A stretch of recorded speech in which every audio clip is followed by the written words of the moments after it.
Praise the Lord. കർത്താവിൻ്റെ പരിശുദ്ധമായ നാമം വാഴ്ത്തപ്പെടുമാറാകട്ടെ. പെരുമ്പാവൂർ വിഷൻ ഫേസ്ബുക്ക് പോസ്റ്റിലൂടെ യേശുവിൻ്റെ സാക്ഷിയാകുവാൻ, ദൈവത്തിൻ്റെ വചനം പങ്കുവയ്ക്കുവാൻ ദൈവരവസരം ഒരുക്കിയത് ഓർത്ത് കർത്താവിന് നന്ദിയോടെ സ്തുതിക്കുന്നു.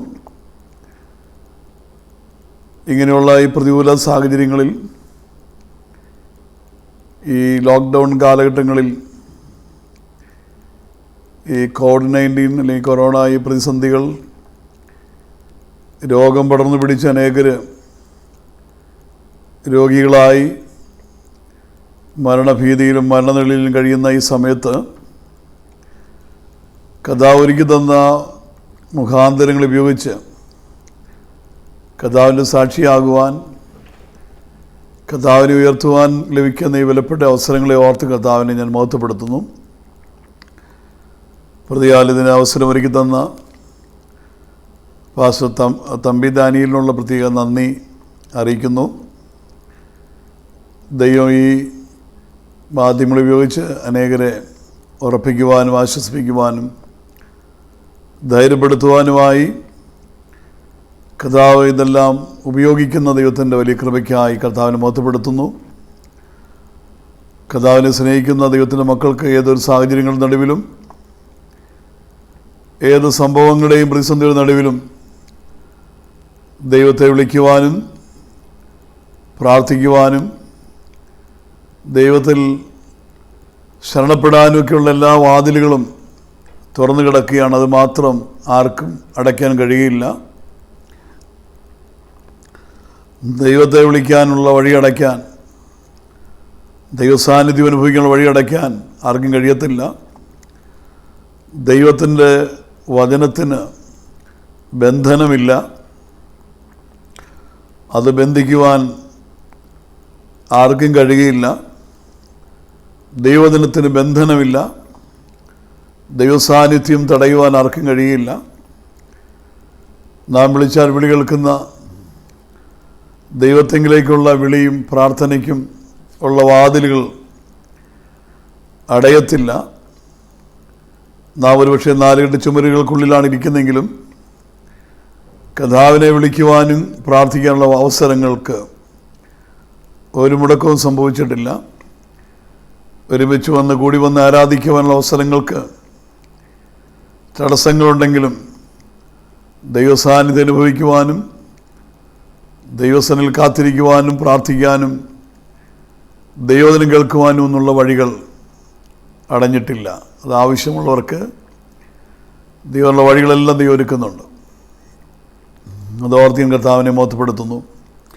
അപ്പോൾ ഇതിൽ എനിക്ക് ലഭിച്ച ഈ സമയം ദൈവവചനത്തിൽ നിന്ന് ചില കാര്യങ്ങൾ ഓർപ്പിക്കുവാനും എൻ്റെ അനുഭവങ്ങളിൽ ചില കാര്യങ്ങൾ പങ്കുവയ്ക്കുവാനായിട്ട് ഈ തമ്പി പാസ് അങ്ങനെ ആവശ്യപ്പെട്ടതുകൊണ്ട് എനിക്ക് എൻ്റെ ജീവിതത്തിലെ ചില അനുഭവങ്ങൾ ഇതിനോടുകൂടെ പങ്കുവയ്ക്കുവാൻ ഞാൻ കർത്താവിൻ്റെ കൃപയിൽ ശരണപ്പെടുകയാണ്. കർത്താവ് നമ്മെ അനുഗ്രഹിപ്പാനിടയായി തീരട്ടെ. വളരെ പ്രാർത്ഥനയോടെ ആയിരിക്കാം. യെശയ്യാ പ്രവാചകൻ്റെ പുസ്തകം 64-ാം അധ്യായം അതിൻ്റെ 8-ാമത്തെ വാക്യം. എങ്കിലും യഹോവേ, നീ ഞങ്ങളുടെ പിതാവ്, ഞങ്ങൾ കളിമണ്ണും നീ ഞങ്ങളെ മെനയുന്നവനും ആകുന്നു. ഞങ്ങളെല്ലാവരും നിൻ്റെ കൈപ്പണി അത്രയാണ്. ഒരു വലിയ പ്രതിസന്ധിയുടെയും പ്രയാസങ്ങളുടെയും നടുവിൽ ദൈവം ഇറങ്ങി വരുവാൻ വേണ്ടി ദൈവസന്നിധിയിൽ യെശയ്യാ പ്രവാചകൻ ഒക്കെയും നിലവിളിക്കുകയും പ്രാർത്ഥിക്കുകയും ഒക്കെ ചെയ്യുന്ന അധ്യായമാണ് ഈ 64 യെശയ്യാ പ്രവാചകൻ 64-ാം അധ്യായം. ആ കൂട്ടത്തിൽ ജീവിതത്തിലെ ജനത്തിൻ്റെ കുറവുകളെയും പരാജയങ്ങളെയും വിഷയങ്ങളെയും മനസ്സിലാക്കി അതിൽ നിന്നൊരു മടങ്ങിവരവിന് വേണ്ടിയുള്ള ഒരു നിലവിളിയും കരച്ചിലും പ്രാർത്ഥനയും ഒക്കെയാണ്. എന്തൊക്കെ ഇല്ലാതെ പോയി, എന്തൊക്കെ തെറ്റിപ്പോയി പറ്റിപ്പോയി എന്ന് തിരിച്ചറിഞ്ഞ് ഏറ്റുപറയും അനുദപിക്കുകയും മടങ്ങിവരവിന് വേണ്ടി മുഴക്കുന്ന ശബ്ദങ്ങളാണ് ഇതിനകത്തുള്ളത് ഈ അധ്യായത്തിൽ. എന്നാൽ അതിൻ്റെ ഒടുവിൽ പറഞ്ഞൊരു വാക്യം, അതിൽ ഞാൻ കിടക്കുന്നത് എൻ്റെ ഒടുവിൽ പറഞ്ഞൊരു വാക്യം, എങ്കിലേ യഹോവേ നീ ഞങ്ങളുടെ പിതാവ്, ഞങ്ങൾ കളിമണ്ണാകുന്നു, നീ ഞങ്ങളെ മനയുന്നവനും ആകുന്നു. വലിയ ആഴമേറിയൊരു വചനമാണ്, വാക്യാണത്. നീ ഞങ്ങളുടെ ദൈവമാണ്, നീ ഞങ്ങളുടെ പിതാവാണ്, നീ ഞങ്ങളുടെ സൃഷ്ടിതാവാണ്, നീ ഞങ്ങളുടെ ഉടയവനാണ്, ഞങ്ങൾ കളിമണ്ണാണ്, ഞങ്ങൾ കളിമണ്ണാണ്, ദൈവം മനയുന്നവനാണ്, പണിയുന്നവനാണ്. എത്ര കുശവൻ്റെ കയ്യിലെ പാത്രം അതുണ്ടാക്കുമ്പോൾ ചീത്തയായിപ്പോയാൽ അതുടനെ എറിഞ്ഞു കളയുന്നില്ല, വീണ്ടും മറ്റൊരു പാത്രമാക്കി മാറ്റുവാൻ കഴിയുന്നവനാണ് കുശവൻ. ആ ഒരു ചിന്തയിൽ നിന്നുകൊണ്ടാണ് പറയുന്നത്, ഞങ്ങൾ കളിമണ്ണാണ്, നീ ഞങ്ങളുടെ പിതാവാണ്, നീ ഞങ്ങളുടെ ഉടയവനാണ്, സൃഷ്ടിതാവാണ്, നിങ്ങൾ മെനയുന്നവനാണ്, നീ പണിതാൽ പണിയപ്പെടാവുന്നതേ ഉള്ളൂ, നീ ശരിയാക്കിയാൽ ശരിയാവുന്നതേ ഉള്ളൂ, നീ രൂപാന്തരപ്പെടുത്തിയാൽ ഞങ്ങൾ രൂപാന്തരപ്പെടും. ഞങ്ങളുടെ ഭാഗത്തുനിന്ന് ചില കാര്യങ്ങൾ ആവശ്യമുണ്ട്. വചനത്തിനു മുമ്പിൽ പ്രതികരിക്കാൻ കഴിഞ്ഞാൽ, കഴിഞ്ഞ ദിവസം ഇങ്ങനെ കേൾക്കാനിടയായി, ഹോസ്പിറ്റലിൽ വളരെ അവശ്യ നിലയിൽ വെന്റിലേറ്ററിൽ കഴിയുന്ന ആളെക്കുറിച്ച് പറയുന്നത് മരുന്നിനോട് പ്രതികരിക്കുന്നില്ല.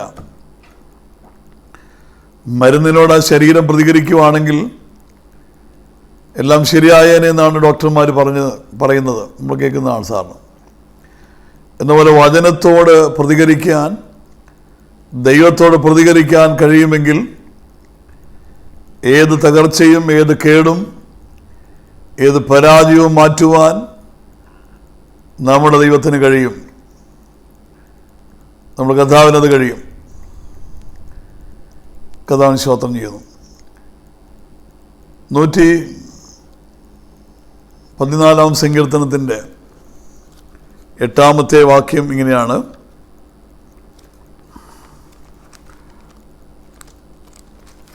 114 സങ്കീർത്തനം അതിൻ്റെ 8-ാമത്തെ വാക്യം, അവൻ പാറയെ ജലതടാകവും തീക്കല്ലിനെ നീരുറവുമാക്കിയിരിക്കുന്നു. ദൈവം ചെയ്യുന്നൊരു കാര്യമാണ് ഇവിടെ പറയുന്നു. ദൈവത്താൽ സംഭവിക്കുന്നൊരു കാര്യത്തെക്കുറിച്ച് പറയുകയാണ്. അവൻ പാറയെ ജലതടാകമാക്കും. പാറയെ പൊട്ടിക്കാൻ ഒക്കെ പറ്റും, പക്ഷെ അതിനൊരു തടാകമാക്കി മാറ്റുവാൻ ദൈവത്തിന് കഴിയും. തീക്കല്ലിനെ നീരുറവാക്കുവാൻ ദൈവത്തിന് കഴിയും. ദൈവം ചെയ്തിട്ടുണ്ട്. പഴയ നിയമത്തിൽ മോശയുടെ കാലത്തൊക്കെ പാറയെ ഇവിടെ കൽപ്പിച്ചപ്പോൾ, പാറയെ അടിച്ചപ്പോഴൊക്കെ വെള്ളം പുറപ്പെട്ട് അനേകായിരങ്ങളുടെ ദാഹം തീർക്കുവാൻ തക്ക വെള്ളം ഒരു വാക്കുകൊണ്ട് പാറയിൽ നിന്ന് പുറപ്പെടുവിക്കുവാൻ ദൈവത്തിന് കഴിഞ്ഞിട്ടുണ്ട്. അങ്ങനെയാണെങ്കിൽ ഇവിടെ ഞാൻ ഓർപ്പിക്കുന്നത് മനുഷ്യരുടെ ജീവിതത്തിൽ, വ്യക്തികളുടെ ജീവിതത്തിൽ ദൈവം പണിയുമ്പോൾ വരുന്ന മാറ്റങ്ങളെക്കുറിച്ചും ദൈവം എൻ്റെ ജീവിതത്തിൽ ചെയ്ത ചില കാര്യങ്ങളെക്കുറിച്ചും എനിക്ക് പങ്കുവയ്ക്കാൻ ആഗ്രഹമുണ്ട്. ദൈവം സ്ഥിതി മാറ്റിയാൽ, ദൈവം തൻ്റെ ജനത്തിന് സ്ഥിതി മാറ്റുമ്പോൾ യാക്കോബ് സന്തോഷിക്കുകയും ഇസ്രായേൽ ആനന്ദിക്കുകയും ചെയ്യും. ദൈവം ഒരുവൻ്റെ സ്ഥിതി മാറ്റിയാൽ അത് സന്തോഷിക്കുവാനും ആനന്ദിക്കുവാനും കഴിയുന്ന നിലയിലായിരിക്കും ദൈവം മാറ്റിയത്. കർത്താവിന് സ്തോത്രം. നീ എൻ്റെ വിലാപത്തെ എനിക്ക് നൃത്തമാക്കി, എൻ്റെ രട്ട അഴിച്ചു, നീ എന്നെ സന്തോഷിപ്പിച്ചിരിക്കുന്നു. എല്ലാം തീർന്നു, അവസാനിച്ചു, എല്ലാം കഴിഞ്ഞു, ഇനി ഒന്നും പ്രതീക്ഷിക്കാനില്ലെന്ന് വിചാരിച്ചിരിക്കുന്ന നിമിഷത്തിൽ എല്ലാം കഴിഞ്ഞെന്ന് പറയുന്നിടത്ത് ആ വിലാപം ഉയരുമ്പോൾ അതിനെക്കുറിച്ച് പറയുന്നു, നീ എൻ്റെ വിലാപത്തെ എനിക്ക് നൃത്തമാക്കി, എന്നെ രട്ടഴിച്ചു, എന്നെ സന്തോഷമൊടിപ്പിച്ചിരിക്കുന്നു. അതെന്തിനു വേണ്ടിയാണ്? ഞാൻ മൗനമായിരിക്കാതെ നിനക്ക് സ്തുതി പാടേണ്ടതിനാണ്. മൗനമായി പോകാനല്ല, അവന് സ്തുതി പാടുവാൻ, അവന് സാക്ഷിയാകുവാൻ. ദൈവം ചെയ്യുന്ന കാര്യങ്ങളെക്കുറിച്ച് പറയുന്നു, നീ എൻ്റെ വിലാപത്തെ എനിക്ക് നൃത്തമാക്കി, എന്നെ രട്ടഴിച്ചു, നീ എന്നെ സന്തോഷമൊടിപ്പിച്ചിരിക്കുന്നു. അങ്ങനെയാണെങ്കിൽ ജീവിതത്തോടുള്ള ബൈബിളിൽ ഒന്ന് രണ്ട് വ്യക്തികളുടെ ജീവിതത്തിൽ കർത്താവ് എത്രത്തോളം ശരിയാക്കാൻ പറ്റും, ആരെയെല്ലാം ശരിയാക്കാൻ പറ്റും, ദൈവം ശരിയാക്കിയാൽ ശരിയാകുമോ എന്നുള്ളതിനെ കുറിച്ച് ഒന്ന് രണ്ട് സംഭവം പറയുവാനാണ് ഞാൻ ഈ സമയം ഉപയോഗിക്കുന്നത്. മർക്കോസിന്റെ സുവിശേഷം 5-ാം അധ്യായത്തിൽ ഒരാളെക്കുറിച്ച് പറയുന്നു. ഗദർദേശത്ത് ഭൂതഗ്രസ്തനായ ആളെക്കുറിച്ച്. അയാൾക്ക് പേരൊക്കെ ഉണ്ടായിരിക്കും, പക്ഷെ ഇവിടെ പേരൊന്നും പറയുന്നില്ല. ഭൂതഗ്രസ്തൻ എന്ന് പറഞ്ഞാൽ ഒന്നും രണ്ടും ഭൂതമല്ല, ഒരു ലോഡ് ഭൂതം, ആയിരക്കണക്കിന് ഭൂതമാണ് മനുഷ്യ ശരീരത്തിലുള്ളത്, ഒരു വ്യക്തിയുടെ ശരീരത്തിൽ. നിങ്ങൾ പലരാകുന്നു എന്ന് പറയുന്ന ആയിരക്കണക്കിന് ദുരാത്മാവ്, പിശാച് ഒരു മനുഷ്യന്റെ ശരീരത്തിൽ കുടിയിരിക്കുക. അവൻ്റെ ജീവിതത്തെക്കുറിച്ച് പറഞ്ഞാൽ അവൻ കല്ലറയിലാണ് കിടക്കുന്നത്, ശവക്കോട്ടയിൽ. ഒരു കല്ല് കിട്ടിയാൽ ആ കല്ല് എങ്ങോട്ടെങ്കിലും എറിഞ്ഞു കളയല്ല, അതെടുത്തവൻ ആദ്യം അവൻ്റെ ശരീരത്തിൽ ഇടിച്ച് ചതയ്ക്കുന്നയാളാണ്. അവനോട് തന്നെയാണ് പ്രതിഷേധം. അവനെ തന്നെ ഇടിക്കുന്നു, ചതയ്ക്കുന്നു. കരഞ്ഞും നിലവിളിച്ചും കൊണ്ട് കല്ലറയിൽ കഴിയുന്നു. അവനും ബന്ധുക്കളും സ്വന്തക്കാരൊക്കെ ഉണ്ടായിരിക്കും. അവൻ ഏതോ വീട്ടിൽ ജനിച്ചതാണ്. ഒരുപക്ഷെ അവൻ്റെ മാതാപിതാക്കൾ കാണും, സഹോദരങ്ങൾ കാണും, ബന്ധുമിത്രാദികൾ കാണും. പക്ഷെ ഇവിടെ അവനെ ആരും അറിയില്ല, ആരും കാണത്തില്ല. അവൻ്റെ സ്ഥിതി ഇപ്പോൾ അങ്ങനെയാണ്. നമ്മൾ സാധാരണ വലിയ ബന്ധങ്ങളും പരിചയങ്ങളും പറയാൻ വേണ്ടി ഏറ്റവും വലിയ വലിയ ആൾക്കാരുടെ പേരുകളാണല്ലോ പറയുന്നത്.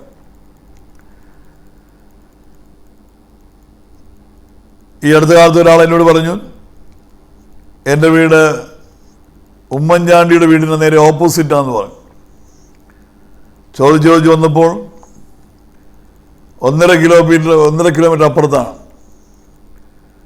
എങ്കിലും ആ ബന്ധം തെളിയിക്കാൻ വേണ്ടി ആ നേരെ ഓപ്പോസിറ്റ് കൊണ്ട് വയ്ക്കുന്നത് കാണാൻ കഴിയും. എന്ന് പറഞ്ഞ പോലെ ഇവനും ആളുകളുണ്ട്, ബന്ധുക്കൾ കാണും, സ്വന്തക്കാർ കാണും. പക്ഷെ അവനെ ഇപ്പോൾ ആരും അറിയില്ല, അവനെ ആർക്കും അറിയണ്ട, അവനെ ആർക്കും കാണണ്ട, അവനൊരു വീട്ടിലും ചെല്ലുകയും വേണ്ട. അവനെ ആരും അറിയത്തേയില്ല. ആരെങ്കിലും പറയും എൻ്റെ ചേട്ടനാണ് ആ ശവക്കോട്ടെ കിടക്കുന്ന ഭൂതഗ്രസ്തനെന്നും ആരും പറയത്തില്ല. എൻ്റെ ഒരു കസിനാണെന്നൊന്നും ആരും പറയത്തില്ല. അപ്പം ആർക്കും വേണ്ടാത്ത, അവന് പോലും അവനെ വേണ്ട, എല്ലാ രീതിയിലും തകർന്നടിഞ്ഞതായ ഒരു ജീവിതം. മരിക്കും മുമ്പേ, എല്ലാവരും മരിച്ചു കഴിഞ്ഞാണ് ശവക്കോട്ടയിൽ പോയി കിടക്കുന്നത്. ഇവൻ മരിക്കും മുമ്പേ ശവക്കോട്ടയിൽ അഭയം തേടിയവനാണ്. കരഞ്ഞും നിലവിളിച്ചും നടക്കുന്നൊരു മനുഷ്യൻ. അവനെ ആർക്കും വേണ്ടെങ്കിലും അവനെ ആവശ്യമുള്ള ഒരുവനുണ്ടായി. അവനെ ആവശ്യമുള്ള ഒരുവൻ ഉണ്ട്, അതാണ് യേശു കർത്താവ്.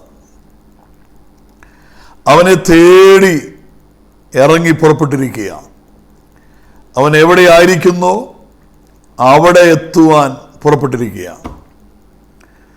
നമ്മൾ ചിലയിടങ്ങളിലൊക്കെ ചെന്നാൽ എന്തെങ്കിലും നടക്കുകയുള്ളൂ. പക്ഷെ നീ ആയിരിക്കുന്ന അവസ്ഥയിൽ, നീ കിടക്കുന്ന സ്ഥിതിയിൽ, നിന്റെ തകർന്നടിഞ്ഞു കിടക്കുന്ന അവസ്ഥയിൽ നിന്നെ തേടി വരുന്ന ഒരുവനാണ് ഞാൻ സേവിക്കുന്ന യേശു ക്രിസ്തു. അതുകൊണ്ട് ഞാൻ ഇങ്ങനെ ഇവിടെ ഇരിക്കുന്നത്. കർത്താവിൻ ഞാൻ ഈ നാമത്തെ ഉയർത്തുവാൻ കാരണം അങ്ങനെ ഒരു ദൈവം ഉള്ളതിൻ്റെ ഒരു അടയാളം മാത്രമാണ്. എന്നാൽ യേശു അവനെ തേടി വന്നു. അവനിൽ ഒന്നും രണ്ടും ഭൂതം, ആയിരക്കണക്കിന്, ഒരു ലോഡ് ഭൂതം എന്ന് വേണമെങ്കിൽ പറയാം. അത്രയും പിശാചിനെയും കൊണ്ട് ഇവൻ നടക്കുക. നിലവിളിച്ചും കരഞ്ഞും കല്ലുകൊണ്ട് ഇടിച്ചും മുറിവേൽപ്പിച്ചും ചങ്ങല വെച്ച് കെട്ടിയാൽ, ചങ്ങലയിട്ടാൽ അത് പൊട്ടിക്കുന്നു, വിലങ്ങ് ഒരുമിയോടി, ഇങ്ങനെ പൈശാചിക ശക്തി ചവിട്ടിയും മെതിച്ചിട്ടിരിക്കുന്ന ഒരു മനുഷ്യൻ. അവനെ തേടി അവൻ എവിടെ കിടക്കുന്നു അവിടെ എത്തുന്നവനായൊരു കർത്താവായ യേശു. അതാണ് ഈ സ്നേഹത്തിൻ്റെ പ്രത്യേകത. യേശു എവിടെയെങ്കിലും ഉണ്ടെന്ന് അറിഞ്ഞ് അവൻ അവിടെ ചെല്ലുകയല്ല, അവൻ കിടക്കുന്ന അവസ്ഥയിൽ അവനെ തേടി വരുന്നവനാണ് ഈ കർത്താവ്. അവൻ മന്ത്രി MP ഒന്നും ആയിട്ടല്ല, അവൻ വെറുക്കപ്പെട്ട് ശപിക്കപ്പെട്ട് തള്ളപ്പെട്ട് സുബോധമില്ലാത്തവനായി കിടക്കുന്നിടത്ത് വരുന്നവൻ. അതാണ് യേശു കർത്താവ്. ആ യേശുവിനെയാണ് നാം വിളിക്കുന്നത്. ആ യേശുവിനെയാണ് കണ്ടെത്തുവാൻ ഭാഗ്യമുണ്ടായത്. അവൻ, ആ ഭാഗം ഞാൻ ചുരുക്കി പറയുന്നു, അവൻ്റെ ഭൂതത്തെ പുറത്താക്കാൻ വേണ്ടി തന്നെയാണ് യേശു വന്നിരിക്കുന്നത്. യേശു പുറത്താക്കിയാൽ ഏത് ഭൂതവും, ഏത് ബാധയും, ഏത് ബന്ധനവും, ഏത് ശാപവും പുറത്താകും. ദൈവം അനുഗ്രഹിക്കാൻ തീരുമാനിച്ചാൽ ഏത് തകർന്ന അവസ്ഥയിലായിരിക്കുന്നവനെ അനുഗ്രഹിക്കാൻ ദൈവത്തിന് കഴിയും. അങ്ങനെ കർത്താവിനെ കണ്ടു. അവനിൽ വസിക്കുന്ന പിശാച്, ദുരാത്മാവ് പറഞ്ഞു, ഞങ്ങളെ പുറത്താക്കുവാണെങ്കിൽ, ആദ്യം എതിരൊക്കെ പറഞ്ഞെങ്കിലും ഒരു കാര്യം പിശാച്, ദുരാത്മാവ് ഇങ്ങനെ പറഞ്ഞു, പുറത്താക്കുവാണെങ്കിൽ ആ കാണുന്ന പന്നിക്കൂട്ടത്തിലേക്ക് എന്നെ വിടണമെന്ന് ഞങ്ങളെ വിടാൻ പറഞ്ഞു. കർത്താവ് അനുവദിച്ചു. അതെല്ലാം കൂടെ ഒരു മനുഷ്യൻ്റെ ശരീരത്തിൽ നിന്ന് ഇറങ്ങിയ ദുരാത്മാവ് എല്ലാം കൂടെ കൂടി ചെന്ന് 2000 പന്നിയുടെ മേൽ ലോഡ് ചെയ്തു. 2000 പന്നിയുടെ മേൽ കയറി. അത് കയറിയോടുകൂടെ പന്നികളെല്ലാം റോക്കറ്റ് പോകുന്ന പോലെ പാഞ്ഞു പോയി, കടലിൽ പോയി മുങ്ങിച്ചത്തു. 2000 പന്നി ഒരു സമയം കൊണ്ട് ഒറ്റയടിക്ക് മുങ്ങിച്ചത്തു. അല്ലെങ്കിൽ അതിന് വേറെ വാക്ക് പറഞ്ഞ് 2000 പന്നി ഒറ്റയടിക്ക് ആത്മഹത്യ ചെയ്തു. ഒരു മനുഷ്യന്റെ ശരീരത്തിൽ കൊണ്ടുനടന്ന ദുരാത്മശക്തി പുറത്തിറങ്ങിയപ്പോൾ 2000 പന്നിക്ക് പോലും താങ്ങാൻ പറ്റാത്ത അത്ര കട്ടിക്കുള്ള ശക്തി, ബന്ധനം, ശാപം, ബാധ, പോരൊക്കെ അവൻ്റെ മേലുണ്ടായിരുന്നു. ഒറ്റയടിക്ക് ദൈവം അതിനെ പുറത്താക്കി. 2000 പന്നി വെടി തീർന്നു. 2000 പന്നി മുങ്ങിച്ചത്തു. അല്ലെങ്കിൽ 2000 പന്നി ആത്മഹത്യ ചെയ്തു. ഞാൻ പലപ്പോഴും ഇത് വായിച്ചപ്പോൾ ചിന്തിച്ചിട്ടുണ്ട്, 2000 പന്നി ഒരു നിമിഷം കൊണ്ട് ആത്മഹത്യ ചെയ്തിട്ടും ഇവനെന്താ ഇതുവരെ ആത്മഹത്യ ചെയ്യാതിരുന്നത്? ഇവൻ എന്തുകൊണ്ട് ആത്മഹത്യ ചെയ്യാതിരുന്നു? ഇവൻ കല്ലുകൊണ്ടിടിക്കുകയും ചതയ്ക്കുകയൊക്കെ ചെയ്തിട്ട് ഇവൻ എന്തുകൊണ്ട് ഇതുവരെ മരിച്ചില്ല? ഞാൻ ഈ പ്രത്യേക സാഹചര്യത്തിൽ പറയുന്നു, മരിക്കാൻ ആഗ്രഹമില്ലാഞ്ഞിട്ടല്ല, മരിക്കാൻ ശ്രമിക്കാഞ്ഞിട്ടുമല്ല, മരണകരമായ സാഹചര്യങ്ങൾ വരാഞ്ഞിട്ടുമല്ല, ദൈവം നിന്നെ കണ്ടതുകൊണ്ടാണ്. ദൈവം നിന്നെ കണ്ടതുകൊണ്ടാണ്. മരിക്കാൻ തോന്നാഞ്ഞിട്ടല്ല, നിരാശ വരാഞ്ഞിട്ടല്ല, മരണകരമായ പ്രശ്നങ്ങൾ, വിഷയങ്ങൾ ജീവിതം വരാഞ്ഞിട്ടല്ല. ഇതെല്ലാം ജീവിതത്തിൽ മാറി മാറി വന്നപ്പോഴും ദൈവം നിന്നെ സൂക്ഷിച്ചെങ്കിൽ, നിന്റെ പ്രാണനെ പരിപാലിച്ചെങ്കിൽ, ദൈവത്തിന് നിന്നെ കൊണ്ടൊരു ഉദ്ദേശമുണ്ട്.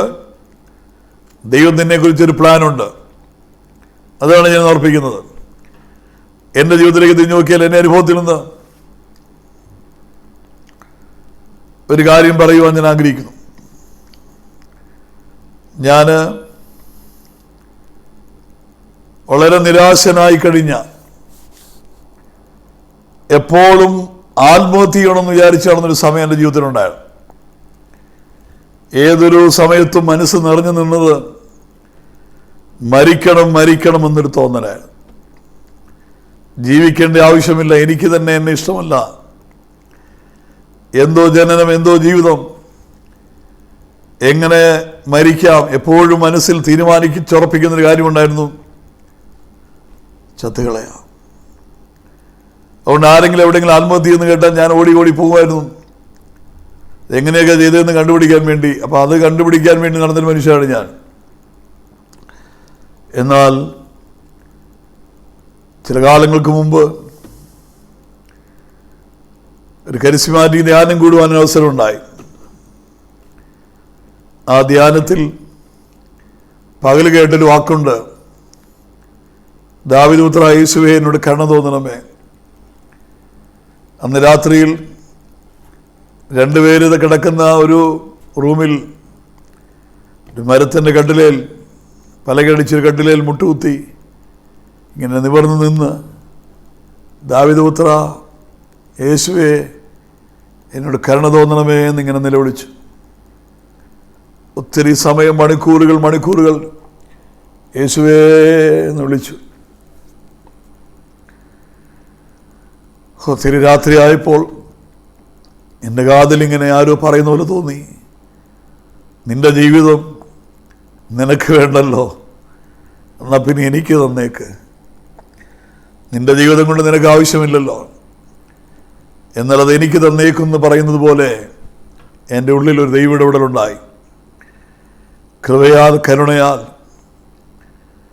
എൻ്റെ ഹൃദയം, എൻ്റെ ജീവിതം യേശുവിന് ഞാൻ തരാം, എന്നെ ആവശ്യമുണ്ടെങ്കിൽ ഞാൻ അതിന് തയ്യാറെന്ന് പറയുന്ന ഒരു തീരുമാനം എൻ്റെ ജീവിതത്തിലുണ്ടായി. അന്ന് മുതൽ ദൈവം എന്നെ അത്ഭുതമായ പാതകളിലേക്ക്, വഴികളിലേക്ക് നടത്താൻ തുടങ്ങി. എനിക്ക് വേണ്ടാതിരുന്നത്, എനിക്ക് ആവശ്യമില്ലാതിരുന്നത്, എൻ്റെ ദൈവത്തിന് ആവശ്യമുണ്ടെന്നറിഞ്ഞത് എൻ്റെ ജീവിതത്തിൻ്റെ അനുഗ്രഹത്തിൻ്റെ വലിയ തുടക്കമായിരുന്നു. ഞാനൊരു ദൂത് നിങ്ങൾ പറയുന്നു, നിങ്ങൾക്ക് ജീവിക്കണമെന്നില്ലെങ്കിലും, നിങ്ങളുടെ ജീവിതം കൊണ്ട് പ്രത്യേകിച്ച് ഗുണമൊന്നുമില്ല തോന്നിയാലും, നിരാശരായി ആശയറ്റവരായി കഴിയുന്നെങ്കിൽ ദൈവത്തിൻ്റെ ആത്മാവ് പറയുന്നു, നിങ്ങളെ യേശുവിന് ആവശ്യമുണ്ട്. ഈ വചനത്തിനു മുമ്പിൽ നീ പ്രതികരിക്കുന്നെങ്കിൽ, നിന്റെ വായു കൊണ്ട് നീ അത് വിളിച്ചു പറയുന്നെങ്കിൽ, നിന്റെ ഹൃദയം കൊണ്ട് കർത്താവിനെ നീ സ്വീകരിക്കുന്നെങ്കിൽ, കർത്താവിൻ്റെ കണ്ണുകളിലേക്ക് നീ നോക്കുന്നെങ്കിൽ, നിന്നെ കൈവിടാത്ത, നിന്നെ പണിയാൻ കഴിയുന്ന, നിന്റെ കേട് തീർക്കാൻ കഴിയുന്ന, ശാപം മാറ്റുവാൻ കഴിയുന്ന, ബന്ധനം അകറ്റാൻ കഴിയുന്ന അനുഗ്രഹത്തിൻ്റെ അധിപതിയായവനാണ് നമ്മുടെ കർത്താവ്. നിനക്ക് വേണ്ടി അവൻ നിന്റെ ജീവൻ നൽകി സ്നേഹിച്ച സ്നേഹമാണ് നാം അനുഭവിക്കാൻ പോകുന്നത്. അതാണ് ഞാൻ അനുഭവിക്കുന്നത്. ഞാനൊക്കെ എന്താണ് ചോദിക്കുന്നു, ഈ മനുഷ്യൻ്റെ, ഈ ഭൂതഗ്രസ്തനായ മനുഷ്യന് സൗഖ്യമായി, അവന് വിടുതൽ കിട്ടി, അവൻ്റെ എല്ലാ ബാധയൊഴിഞ്ഞു, അവൻ സുബോധം കൊണ്ട് വസ്ത്രം ധരിച്ചു, അവൻ യേശുവിൻ്റെ അടുത്ത് നിൽക്കുക. അന്നേരം നാട്ടുകാർ ഈ പന്നിയെല്ലാം കൂടെ ചത്തപ്പെടുത്തി നാട്ടുകാരെല്ലാം ഇളകി. ആളുകളെല്ലാം ഓടി വന്നപ്പോൾ ഭൂതഗ്രസ്തനായവൻ വസ്ത്രം ധരിച്ച് സുബോധം കൊണ്ടിരിക്കുന്ന കണ്ട് അവരങ്ങ് പേടിച്ചു പോയി. അവർ വിചാരിച്ചത് ഒരുത്തന്നെ ഇറങ്ങിയപ്പോഴത്തേന് 2000 പന്നി അത്തെങ്കിൽ എല്ലാവരുടെ ഇറങ്ങിയാൽ പിന്നെ എല്ലാ പന്നിയും ചാവുന്നതായിരിക്കും. അതുകൊണ്ട് അവർ പറഞ്ഞു, ഞങ്ങളിവിടെ നിൽക്കാൻ ഒക്കത്തില്ല, നിങ്ങൾ അതിൽ വിട്ടു പോകണമെന്ന് യേശുവിനോട് പറഞ്ഞു. ജനത്തിന് ആരൊക്കെ സുബോധം പ്രാപിക്കുന്നു, വിടുതൽ പ്രാപിക്കുന്നുള്ളതൊന്നും വലിയ കാര്യമല്ല. അതുകൊണ്ട് അവർ പറഞ്ഞു, ഇവിടെ നിന്നാൽ, ഇങ്ങനെ നിന്നാൽ ശരിയാവില്ല, ഞങ്ങളുടെ അതിര് വിട്ടു പോകാൻ പറയും. കർത്താവിന് ഇതിലൊന്നും പറഞ്ഞില്ല. ഇല്ല, ഞാനിവിടെ തന്നെ നിൽക്കുമെന്നൊന്നും കർത്താവ് പറഞ്ഞില്ല. കർത്താവ് പടക് കയറി പോകാൻ വേണ്ടി ഇങ്ങനെ അവർ നടന്നു പോകുമ്പോൾ ഈ ഭൂതഗ്രസ്തനായ മനുഷ്യനും യേശുവിൻ്റെ പുറകെ നടന്നു വരികയാണ്. അവരിങ്ങനെ പുറകെ വരികയാണ്. യേശു പടകിലേക്ക് കയറുമ്പോൾ അവൻ ചോദിച്ചു, ഞാനും നിന്റെ കൂടെ പോരട്ടെ. തകർന്നുപോയ ജീവിതം, ശവക്കോട്ടെ കിടന്ന മനുഷ്യൻ, ദുരാത്മബാധിതനായി തീർന്ന മനുഷ്യൻ, സുബോധമില്ലാത്ത മനുഷ്യൻ, എല്ലാം തകർന്നുപോയ ആൾ ഒരു പുതിയ ജീവിതത്തിലേക്ക് മടങ്ങി വന്നിരിക്കുകയാണ്. അവൻ യേശുവിനോട് ചോദിച്ചു, ഞാൻ അങ്ങയോടെ പോരട്ടെ എന്ന് ചോദിച്ചു. കഥ പറഞ്ഞു, വേണ്ട, ഞാൻ നിന്നെ ഈ ദക്കപ്പോലി ദേശത്ത്, ഈ ദക്കപ്പോലി നാട്ടിലെ പാസ്റ്റാക്കിയേക്കുമാണ്, അല്ലെങ്കിൽ നിന്നെ ഇവിടെ നിയോഗിക്കുകയാണ്, ഞാനിവിടെ നിന്നെ ആക്കി വച്ചിരിക്കുകയാണ്. നീ പോയി നിന്റെ ആളുകളോടൊക്കെ പറയണം, യേശു നിനക്ക് എന്ത് ചെയ്യുമെന്ന് നീ പറയാൻ പറഞ്ഞു. ഞാൻ പറഞ്ഞു വരുന്നതിൻ്റെ ദൈവം പണിയുന്നതിനെ കുറിച്ചാണ് നമ്മൾ പറഞ്ഞുകൊണ്ടിരിക്കുന്നത്. ആയിരക്കണക്കിന് ഭൂതബാധയുള്ള ശവക്കോട്ടയിൽ കിടന്ന കല്ലുകൊണ്ട് സ്വയം ചതച്ച് മുറിവേൽപ്പിച്ച് കഴിഞ്ഞയാൾ ഇപ്പോൾ ഇതാ യേശുക്രിസ്തു നേരിട്ട് ദക്കപ്പൊലി നാട്ടിലെ സുവിശേഷകനാക്കി കർത്താവ് നേരിട്ട് നിയോഗിക്കുകയാണ്. നിന്നെ ഇവിടെ ആക്കി വച്ചിരിക്കുന്നു. അവൻ ദക്കപ്പൊലി നാട്ടിലൊക്കെ ഘോഷിച്ചു തുടങ്ങിയെന്ന് വായിക്കുന്നു. അവിടെ എന്താണ് ഇതിൽ നിന്ന് മനസ്സിലാക്കുന്നൊരു കാര്യം? ആരും തിരിഞ്ഞു നോക്കാത്തവനെ എല്ലാവരും തിരിഞ്ഞു നോക്കത്തക്ക രീതിയിൽ, ആർക്കും വേണ്ടാത്തവനെ എല്ലാവർക്കും വേണമെന്ന് അറിയുന്ന നിലയിൽ ആക്കി തീർക്കാൻ, ആരും അറിയാത്തവനെ എല്ലാവരും അറിയുന്ന ലെവലിലാക്കുവാൻ, എല്ലാവരും വെറുത്തു തള്ളിയവനെ മറ്റുള്ള ബഹുമാനിക്കുന്ന നിലയിലേക്ക് ആക്കി മാറ്റുവാൻ കഥാവിൻ്റെ കരങ്ങൾക്ക് ശക്തിയുണ്ട്, വചനത്തിന് ശക്തിയുണ്ട്. നിന്റെ ആളത്വം, നിന്റെ രൂപം, നിന്റെ മുഴുവൻ സ്ഥിതിയും മാറ്റി ദൈവം തന്നെ ജനത്തിന് സ്ഥിതി മാറ്റുമ്പോൾ യാക്കോബ് സന്തോഷിക്കുകയും ഇസ്രായേൽ ആനന്ദിക്കുകയും ചെയ്യും. ദൈവം സ്ഥിതി മാറ്റുമ്പോൾ വരുന്ന മാറ്റമാണ് ഞാൻ പറഞ്ഞു വരുന്നത്. പടിപടിയായി ഇങ്ങനെ കാലപ്പഴക്കം കൊണ്ട് എന്തൊക്കെയോ സംഭവിക്കുകയല്ല. യേശു തൊട്ടാൽ, കർത്താവിൻ്റെ കരം നിന്നെ സ്പർശിച്ചാൽ, അവൻ്റെ വചനം നിനക്ക് നേരെ പുറപ്പെട്ടാൽ, നീ അതിൽ പ്രതികരിക്കാൻ തയ്യാറായാൽ, നിന്റെ ജീവിത ചരിത്രം മാറ്റി എഴുതുവാൻ യേശു കർത്താവിന് കഴിയും. ഞാനിനി എൻ്റെ അനുഭവത്തിൽ ചില കാര്യങ്ങൾ, കുറേ കാര്യങ്ങൾ ഞാൻ ആദ്യം പറഞ്ഞല്ലോ. ജീവിക്കാൻ ആഗ്രഹിച്ച മനുഷ്യനല്ല, നിരാശനായി കഴിഞ്ഞ ഒരാൾ ദൈവം എന്നെ ഈ സമാധാനത്തിലേക്ക് നയിച്ചു. കഴിഞ്ഞ 32 വർഷമായി യേശുവിൻ്റെ സാക്ഷിയാകുവാൻ ദൈവം എനിക്ക് ഭാഗ്യം നൽകി.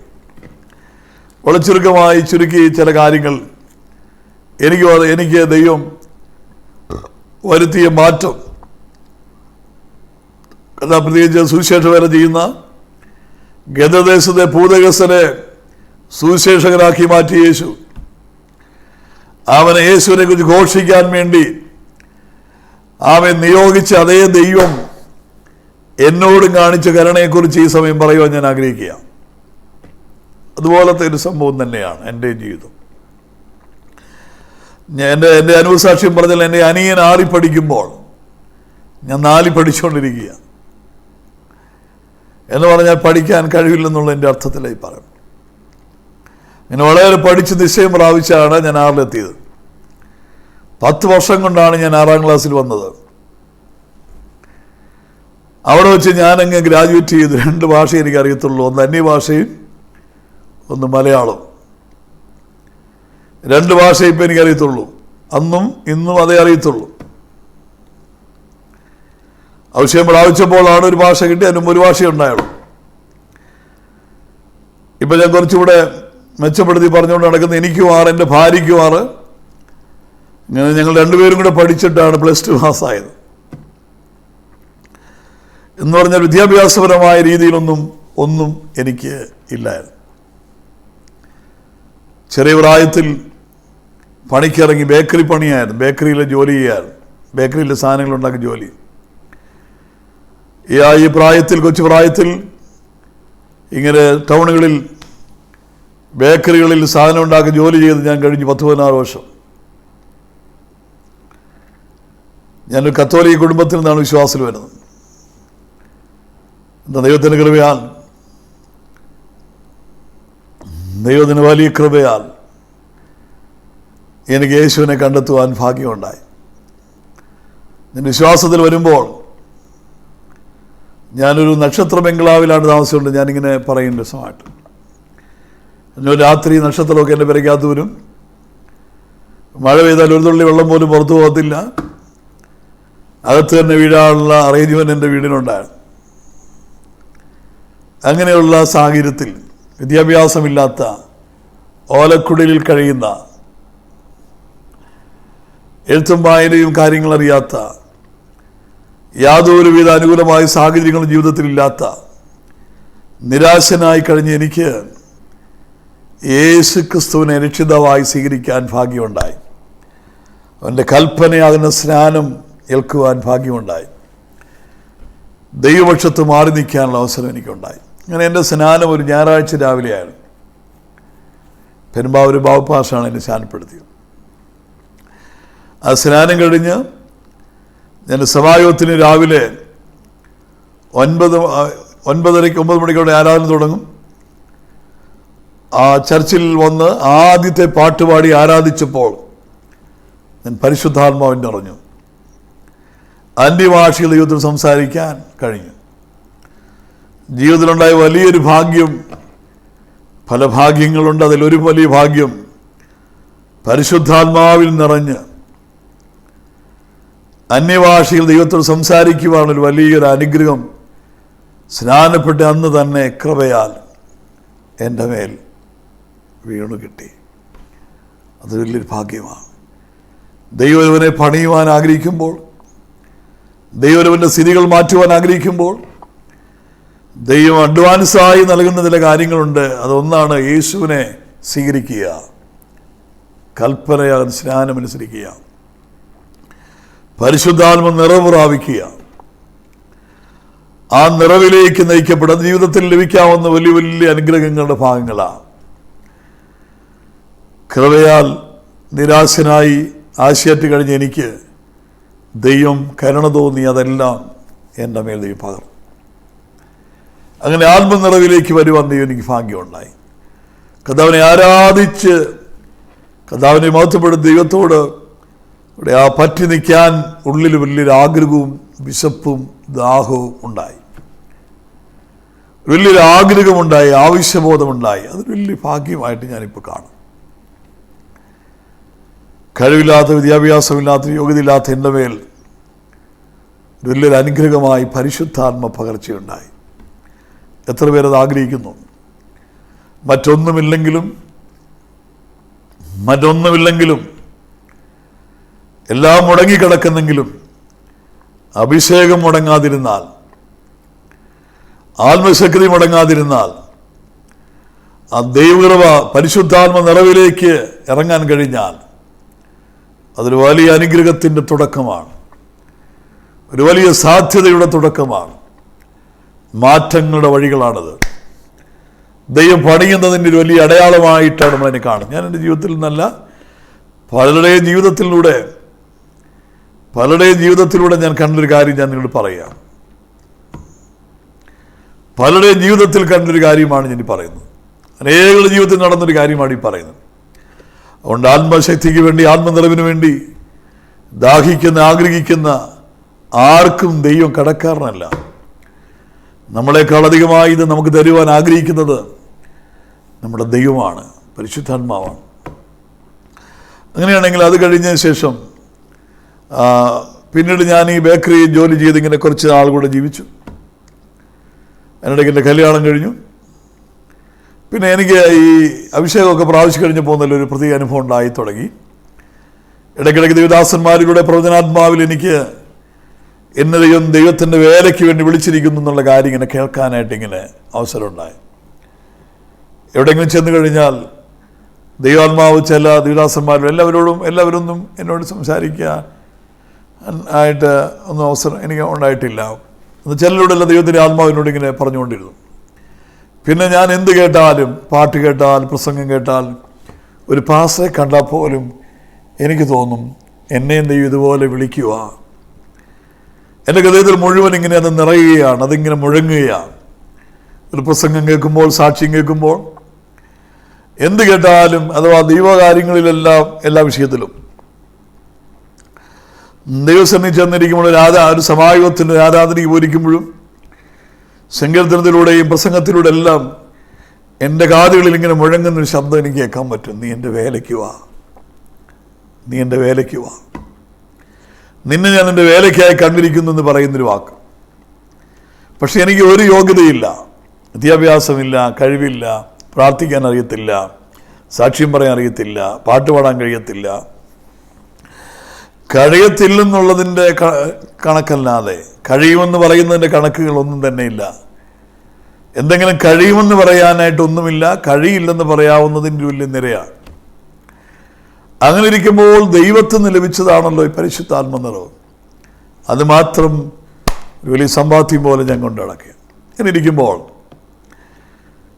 ദൈവസന്നിധിയിൽ ഇങ്ങനെ ആഗ്രഹിച്ചു. ഇങ്ങനെ ഒത്തിരി നാളിങ്ങനെ കാലങ്ങളും വർഷങ്ങളൊന്നും ഈ ശബ്ദം കേട്ട് നടന്നില്ല. കുറച്ച് മാസങ്ങളാണ് ഈ വിളി കേട്ട് നടന്നു. ഒടുവിൽ ഞാൻ വളരെ ബുദ്ധിമുട്ട് ജീവിക്കുന്ന, ദാരിദ്ര്യത്തിൽ കഴിയുന്ന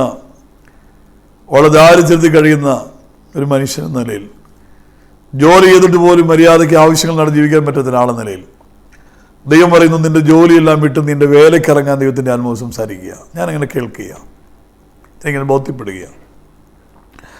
അന്ന് ഞാനങ്ങനെ ഒരു കാര്യം ചിന്തിച്ചു, ദൈവം വിളിക്കുമല്ലേ, ഞാനങ്ങ് ഇറങ്ങാം. ഇനി എന്തെങ്കിലും കാണിച്ചാൽ ഇറങ്ങിയിട്ട് വിജയിച്ചില്ലെങ്കിൽ, നടന്നില്ലെങ്കിൽ തിരിച്ച് പഠിച്ചൊരു പണിയുണ്ടല്ലോ, പണിക്ക് പോകാം. ദൈവത്തിൻ്റെ ആത്മാവിൻ്റെ ഉള്ളിൽ ബോധ്യപ്പെടുത്തി, അത് നിൻ്റെ മനസ്സിലിരിക്കട്ടെ, അത് നിൻ്റെ മനസ്സിൽ, അത് നിൻ്റെ കയ്യിലിരിക്കട്ടെ, അതൊന്നും നടക്കില്ല. അതെനിക്ക് മനസ്സിലാക്കാൻ കഴിഞ്ഞ് എൻ്റെ കുഞ്ഞിന് സുഖമില്ലാതെ എൻ്റെ വീട് പള്ളിക്കര മോറക്കാലയിലൊക്കെ ആയിരുന്നു. കർത്താവിന്റെ സ്തോത്രം. ഇവിടെ പഴങ്ങനാട് ഹോസ്പിറ്റലിൽ എൻ്റെ കുഞ്ഞിന് സുഖമില്ലാതെ രാത്രിയിൽ അവിടെ അഡ്മിറ്റ് ചെയ്ത ശേഷം ഞാൻ വീട്ടിലോട്ട് പോരുകയാണ്. നടന്നു വരുന്ന വഴിക്ക് ഒത്തിരി വേദനയും വിഷമവും നിരാശയെല്ലാമായിട്ട് വരികയാണ്. ഒത്തിരി ആവശ്യഭാരങ്ങളുണ്ട്, ഒത്തിരി ഇല്ലായ്മകളുണ്ട്, വിഷമങ്ങൾ ഒത്തിരി ഉണ്ട്, നിരാശകൾ പിന്നെയും ഒത്തിരി ഓരോന്ന് മാറി പ്രതികൂലങ്ങളും കഷ്ടങ്ങളും ജീവിതത്തിൽ മാറി വന്നുകൊണ്ടിരിക്കുക. അങ്ങനെ നടന്നു വരുന്ന വഴിക്ക് ഞാൻ ഇപ്പോഴും ഓർക്കുന്നുണ്ട്, രണ്ട് സൈഡിലും പാടമായിട്ട്, കിഴക്കമ്പലത്തിന് അപ്പുറത്ത് താമരച്ചാലെന്നൊരു പരിസരം, അവിടെ രണ്ട് സൈഡിലും പാടമാണ്. അല്ലെങ്കിൽ ഒരു തോടിങ്ങനെ ഉണ്ട്. ആ തോടിന് റോഡ്, അവിടെ ഒരു കലുങ്കുണ്ട്. ആ കലുങ്കയിൽ ഞാൻ രാത്രി ഇരുട്ടത്താണ്, 7:30-8 മണിയായി കാണും. ആ കലുങ്കിൽ കുറച്ച് സമയം ഇരുന്നിട്ട് ഞാനിങ്ങനെ എൻ്റെ നെഞ്ചത്തൊരു അടി അടിച്ചിട്ട് ഞാനിങ്ങനെ എൻ്റെ അന്നത്തെ അവസ്ഥയിൽ നിന്നുകൊണ്ട് ഞാൻ അങ്ങനെ ചെയ്തു. എൻ്റെ നെഞ്ച് ഞാനതുള്ളത് കൊണ്ട് പറഞ്ഞാണ്, ഒരു അടി അടിച്ചിട്ട് ഞാൻ പറഞ്ഞു, ഞാനും എൻ്റെ ഭാര്യയും കുഞ്ഞുങ്ങളും കടത്തിണ്ണയിൽ അന്തി ഉറങ്ങിയാലും സുവിശേഷ വേലയല്ലാതെ ഒരു വേല ഞാൻ ചെയ്യത്തില്ല. ഒരു തീരുമാനം. അപ്പോൾ ചില വിഷയത്തിൽ ദൈവങ്ങളൊരു കാര്യം ഓർക്കണം, തീരുമാനമാകുമ്പോഴാണ് ദൈവത്തിൻ്റെ ചില ഇടപെടലുകൾ നമ്മുടെ ജീവിതത്തിൽ സംഭവിക്കാൻ പോകുന്നത്. വചനത്തോട് പ്രതികരിക്കുക എന്ന് പറയുന്നത് വിളി മുഴങ്ങിയപ്പോൾ ആ വിളിയോട് പ്രതികരിക്കുന്നതിൻ്റെ ഒരു അടയാളമായിരുന്നു. ഞാൻ തീരുമാനിച്ചു, ഇനി എന്ത് വന്നാലും എന്തൊക്കെ സംഭവിച്ചാലും കടത്തിണ്ണയിൽ ഇനിയുള്ള കാലങ്ങൾ അന്തി ഉറങ്ങി കഴിയേണ്ടി വന്നാലും കർത്താവിൻ്റെ വേലയല്ലാതെ ഒരു വേലയും ചെയ്യുന്ന തീരുമാനമെടുത്തു. എന്ന് പറഞ്ഞാൽ കർത്താവിൻ്റെ വേലയ്ക്ക് ഇറങ്ങുമെന്ന തീരുമാനം. ദൈവങ്ങളെ ചില കാര്യങ്ങൾ തീരുമാനമാകുമ്പോഴേ ദൈവം ചിലത് ദൈവപ്രവൃത്തി തുടങ്ങുന്നുള്ളവിടെ, ദൈവ ഇടപെടൽ അവിടെ ആരംഭിക്കുക. ഞാൻ അത് കഴിഞ്ഞ് എൻ്റെ ബേക്കറിയിൽ പോയി ജോലി വിട്ടു. ചില ആഴ്ചകളും കൂടെ എടുത്തു. എന്നാൽ ജോലി വിട്ട് കണക്ക് തീർത്ത് ഒരു ദിവസം ജോലി നിർത്തി കണക്ക് തീർത്തിറങ്ങുമ്പോൾ 7:50 വയസ്സ് എനിക്ക് ബാക്കിയുണ്ടായിരുന്നു. എന്ന് മുൻപറ്റായിരുന്നു, അന്ന് മാത്രം ഒരു 7:50 വയസ്സ് ബാക്കിയുണ്ടായിരുന്നു. അതിങ്ങനെ പോക്കറ്റിലിട്ട് വിശ്വാസത്താൽ ദൈവത്തിന് മുഖത്ത് നോക്കി ഞാൻ വിശ്വാസത്തിൽ ഇറങ്ങി. അന്ന് ഞാൻ ആരാധനയ്ക്ക് കൂടുന്ന ചർച്ചിൽ ഒരു ശനിയാഴ്ചയാണ് ജോലി വിടുന്നത്. ഞായറാഴ്ച ഞങ്ങൾ കൂടുന്ന ചർച്ചിൽ വന്നു. ഒരു വീട്ടിൽ വെച്ചാണ് ആരാധന നടക്കുന്നത്. കുറച്ച് പേരെ, ഒത്തിരി ആളുകളൊന്നുമുള്ള ചർച്ചല്ല, ചെറിയ ചർച്ച. ഞാൻ എഴുന്നേറ്റെന്ന് പറഞ്ഞു, ഞാൻ ജോലിയെല്ലാം വിട്ട് ഞാൻ ഈ പെന്തിക്കോസിൽ വന്ന് ഞങ്ങൾ കുറച്ച് ഇംഗ്ലീഷൊക്കെ പഠിച്ചു. കോട്ടേജ് മീറ്റിംഗ്, പാസ്റ്റേജ്, ഫെയ്ത്ത് ഹോം ഇങ്ങനെയൊക്കെ പറഞ്ഞ കൂട്ടത്തിൽ ഫുൾ ടൈം മിനിസ്ട്രി എന്നൊരു വാക്കും കൂടെ പഠിച്ചു. അത് ഞാൻ കണ്ണു മൂക്ക് അടച്ച് പിടിച്ച് സഭയിൽ എഴുന്നേറ്റെന്ന് പറഞ്ഞു, ഞാൻ എൻ്റെ ജോലിയെല്ലാം വിട്ടു, ഞാൻ ഫുൾ ടൈം മിനിസ്ട്രിക്ക് ഇറങ്ങുന്നു എന്ന് പറഞ്ഞു. അവിടെ ഇരുന്നവർക്കെല്ലാം ബുദ്ധിമുട്ട് തോന്നി. കാരണം പണിയെടുത്തിട്ട് മര്യാദയ്ക്ക് ജീവിക്കാൻ പറ്റാത്തവൻ പണിയെല്ലാം വിട്ട് കർത്താവിന് വേലയ്ക്കിറങ്ങാമെന്ന് പറഞ്ഞാൽ പഠിത്തവും ഇല്ല, കഴിവുമില്ല, പ്രാപ്തിയില്ല, വഴികളില്ല, ഒന്നുമില്ലാത്തൊരാൾ എന്താണ് നടക്കാൻ പോകുന്നതെന്ന് അവർക്ക് ചിന്തിക്കാവുന്നേ ഉള്ളൂ. സത്യമാണ് അവർ ചിന്തിക്കുന്നതും. അതുകൊണ്ട് അവരെല്ലാം പിന്നീട് ഞാൻ സാക്ഷ്യം പറഞ്ഞു കഴിഞ്ഞ് സാക്ഷ്യം പറഞ്ഞവരൊക്കെ പറഞ്ഞ ദൂത്, പ്രബോധനം, മര്യാദയ്ക്ക് പണിക്ക് പോടെ എന്നായിരുന്നു ദൂത്. ഒടുവിൽ പാസ്റ്ററുടെ പ്രസംഗത്തിലും അത് തന്നെയാണ് ദൂത്, മര്യാദയ്ക്ക് ദൈവനാമം ദൂഷിക്കാതെ പണിക്ക് പോ സഹോദരാ എന്നായിരുന്നു ദൂത്. പക്ഷെ എനിക്കും വെളിവില്ല, എൻ്റെ ഭാര്യയ്ക്കും വെളിവില്ലാത്തതുകൊണ്ട് തീരുമാനമെടുക്കാൻ വലിയ എളുപ്പമായിരുന്നു. അതുകൊണ്ട് ഞങ്ങൾ പുറകോട്ടൊന്നും പോയില്ല. മാത്രമല്ല, യോഗം കഴിഞ്ഞപ്പോൾ അവിടെ എല്ലാവരും പല കാര്യം പറഞ്ഞു. നമ്മുടെ ആൾക്കാർക്ക് രീതിയുണ്ടല്ലോ, ആരെങ്കിലും ക്യാൻസർ ബാധിച്ച് കിടക്കുകയാണെങ്കിൽ അവിടെ ചെന്നിട്ട് കാണാൻ ചെല്ലും. നമ്മൾ പറയും ഇതേപോലത്തെ തന്നെ രോഗമായിരുന്നു എൻ്റെ കമ്പനിയിൽ എൻ്റെ കൂടെ ജോലി ചെയ്ത ആൾക്ക്. 2 മാസം കഴിഞ്ഞപ്പോൾ പുള്ളി തട്ടിപ്പോയി. എൻ്റെ അമ്മയുടെ അനിയത്തിക്ക് ഇതേ ക്യാൻസറായിരുന്നു, പക്ഷേ 1.5 മാസം കഴിഞ്ഞപ്പോഴത്തേക്കും തീർന്നു. അപ്പോൾ നമ്മൾ രോഗിയെ ധൈര്യപ്പെടുത്താൻ വേണ്ടിയായി പറയുന്നത്. പക്ഷെ നമ്മൾ പോരുന്നതിന് മുമ്പ് മിക്കവാറും രോഗി തീരുമെന്ന് പറയുന്ന പോലത്തെ ഒരു സ്ഥിതിയിലാണല്ലോ പലതും പറയുന്നത്. എന്ന പോലെ തന്നെ ഇവർ പറഞ്ഞു, ഇങ്ങനെ ഇറങ്ങി തിരിച്ചവർ, ഇങ്ങനെ പോയവർക്ക് പലരും ദൈവനാമം ദുഷിക്കപ്പെട്ടു, അതങ്ങനെ സംഭവിച്ചു, പിന്നെ ഇങ്ങനെ വന്നു. ഇങ്ങനെ ഒത്തിരി പരാജയത്തിൻ്റെ കഥകളും അനുഭവങ്ങളും നടന്ന കാര്യങ്ങളൊക്കെ തന്നെ എന്നെ പങ്കുവച്ചു. പക്ഷെ അതൊന്നും ഞാനെടുത്ത തീരുമാനം, കടത്തിണ്ണയെ കിടക്കാൻ തീരുമാനിച്ചിരിക്കുന്നവനോട് തെണ്ടിക്കടത്തിണ്ണയെ കിടക്കേണ്ടി വന്നാലും കിടക്കുമെന്ന് തീരുമാനിച്ചിരിക്കുന്നവൻ ഇനി എന്തു കേൾക്കാനാണ്? തീരുമാനമായിരുന്നത് കൊണ്ട് ആരെല്ലാം എന്തെല്ലാം പറഞ്ഞെങ്കിൽ നമുക്കത് അത്ര ഏറ്റില്ല. ഞാനും എൻ്റെ ഭാര്യയും കൂടി കൈകോർത്ത് പഠിച്ച് പ്രാർത്ഥിച്ച് കർത്താവിൻ്റെ വേലയ്ക്ക് വേണ്ടി ഞങ്ങൾ വിശ്വാസത്താൽ ഇറങ്ങി. അങ്ങനെ 2 വർഷം ഞാനിങ്ങനെ ചുരുക്കി ചില കാര്യങ്ങൾ ഈ വിഷയത്തോട് ബന്ധപ്പെട്ട് ദൈവം പണിയുന്നത് ഉയർത്തുന്ന രീതികളെക്കുറിച്ച് ഒരു സാക്ഷ്യമായി പറയുന്ന കാര്യങ്ങൾ മാത്രമേ ഞാൻ ഇതിൻ്റെ കൂട്ടത്തിൽ പറയുന്നുള്ളൂ. 2 വർഷങ്ങൾ മുഴുവൻ ഓലമേഞ്ഞ വീട്ടിൽ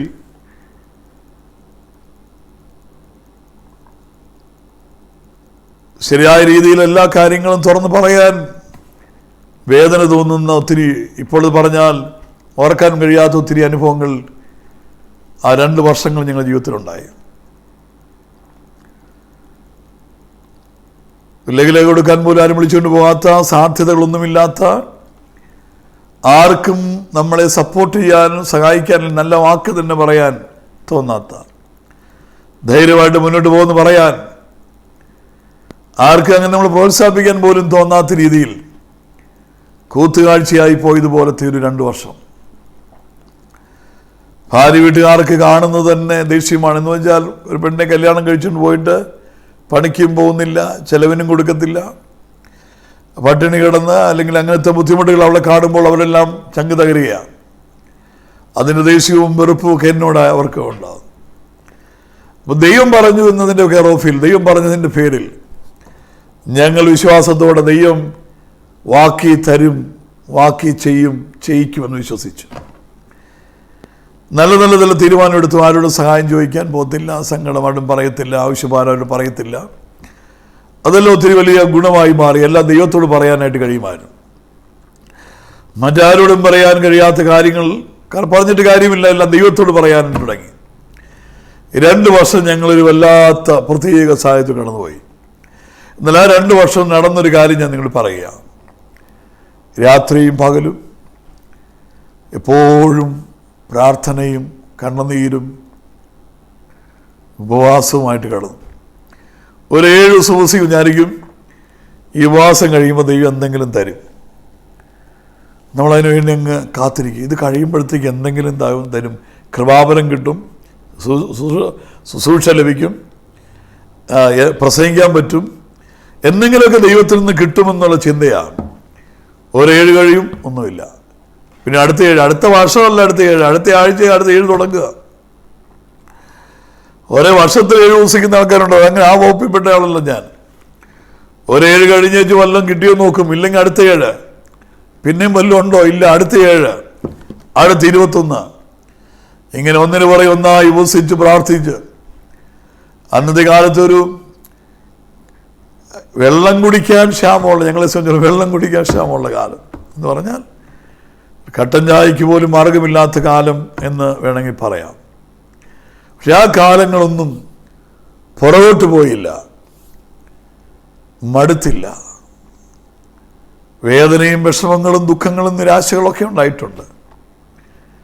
ഇല്ലായ്മയും ദാരിദ്ര്യവും പട്ടിണിയും വിഷമങ്ങളെല്ലാം ഉണ്ടായി. എന്നാൽ അതിൻ്റെ എല്ലാം നടുവിൽ കർത്താവിൻ്റെ കണ്ണുകളിലേക്ക് നോക്കി വിശ്വാസത്തോടെ പിടിച്ചു നിൽക്കാൻ ദൈവം ഭാഗ്യം നൽകി. കർത്താവിൻ്റെ കണ്ണുകളിലേക്ക് നോക്കി വിശ്വാസത്തോടെ കാത്തിരിക്കുവാൻ ദൈവം ഭാഗ്യം നൽകി. അങ്ങനെ ഞങ്ങൾ വിശ്വാസത്തോടെ കാത്തിരുന്നു. ഇനി 1-2 കാര്യങ്ങൾ ഈ വിഷയത്തിൽ മനസ്സിലാകാൻ വേണ്ടി 1 കാര്യങ്ങൾ പറയുന്നു. പ്രാർത്ഥനയിൽ കഴിഞ്ഞു, ഉപവാസത്തിൽ സമയങ്ങൾ ചെലവഴിച്ചു, പക്ഷെ വഴികളൊന്നും തുറക്കുന്നില്ല. വഴികൾ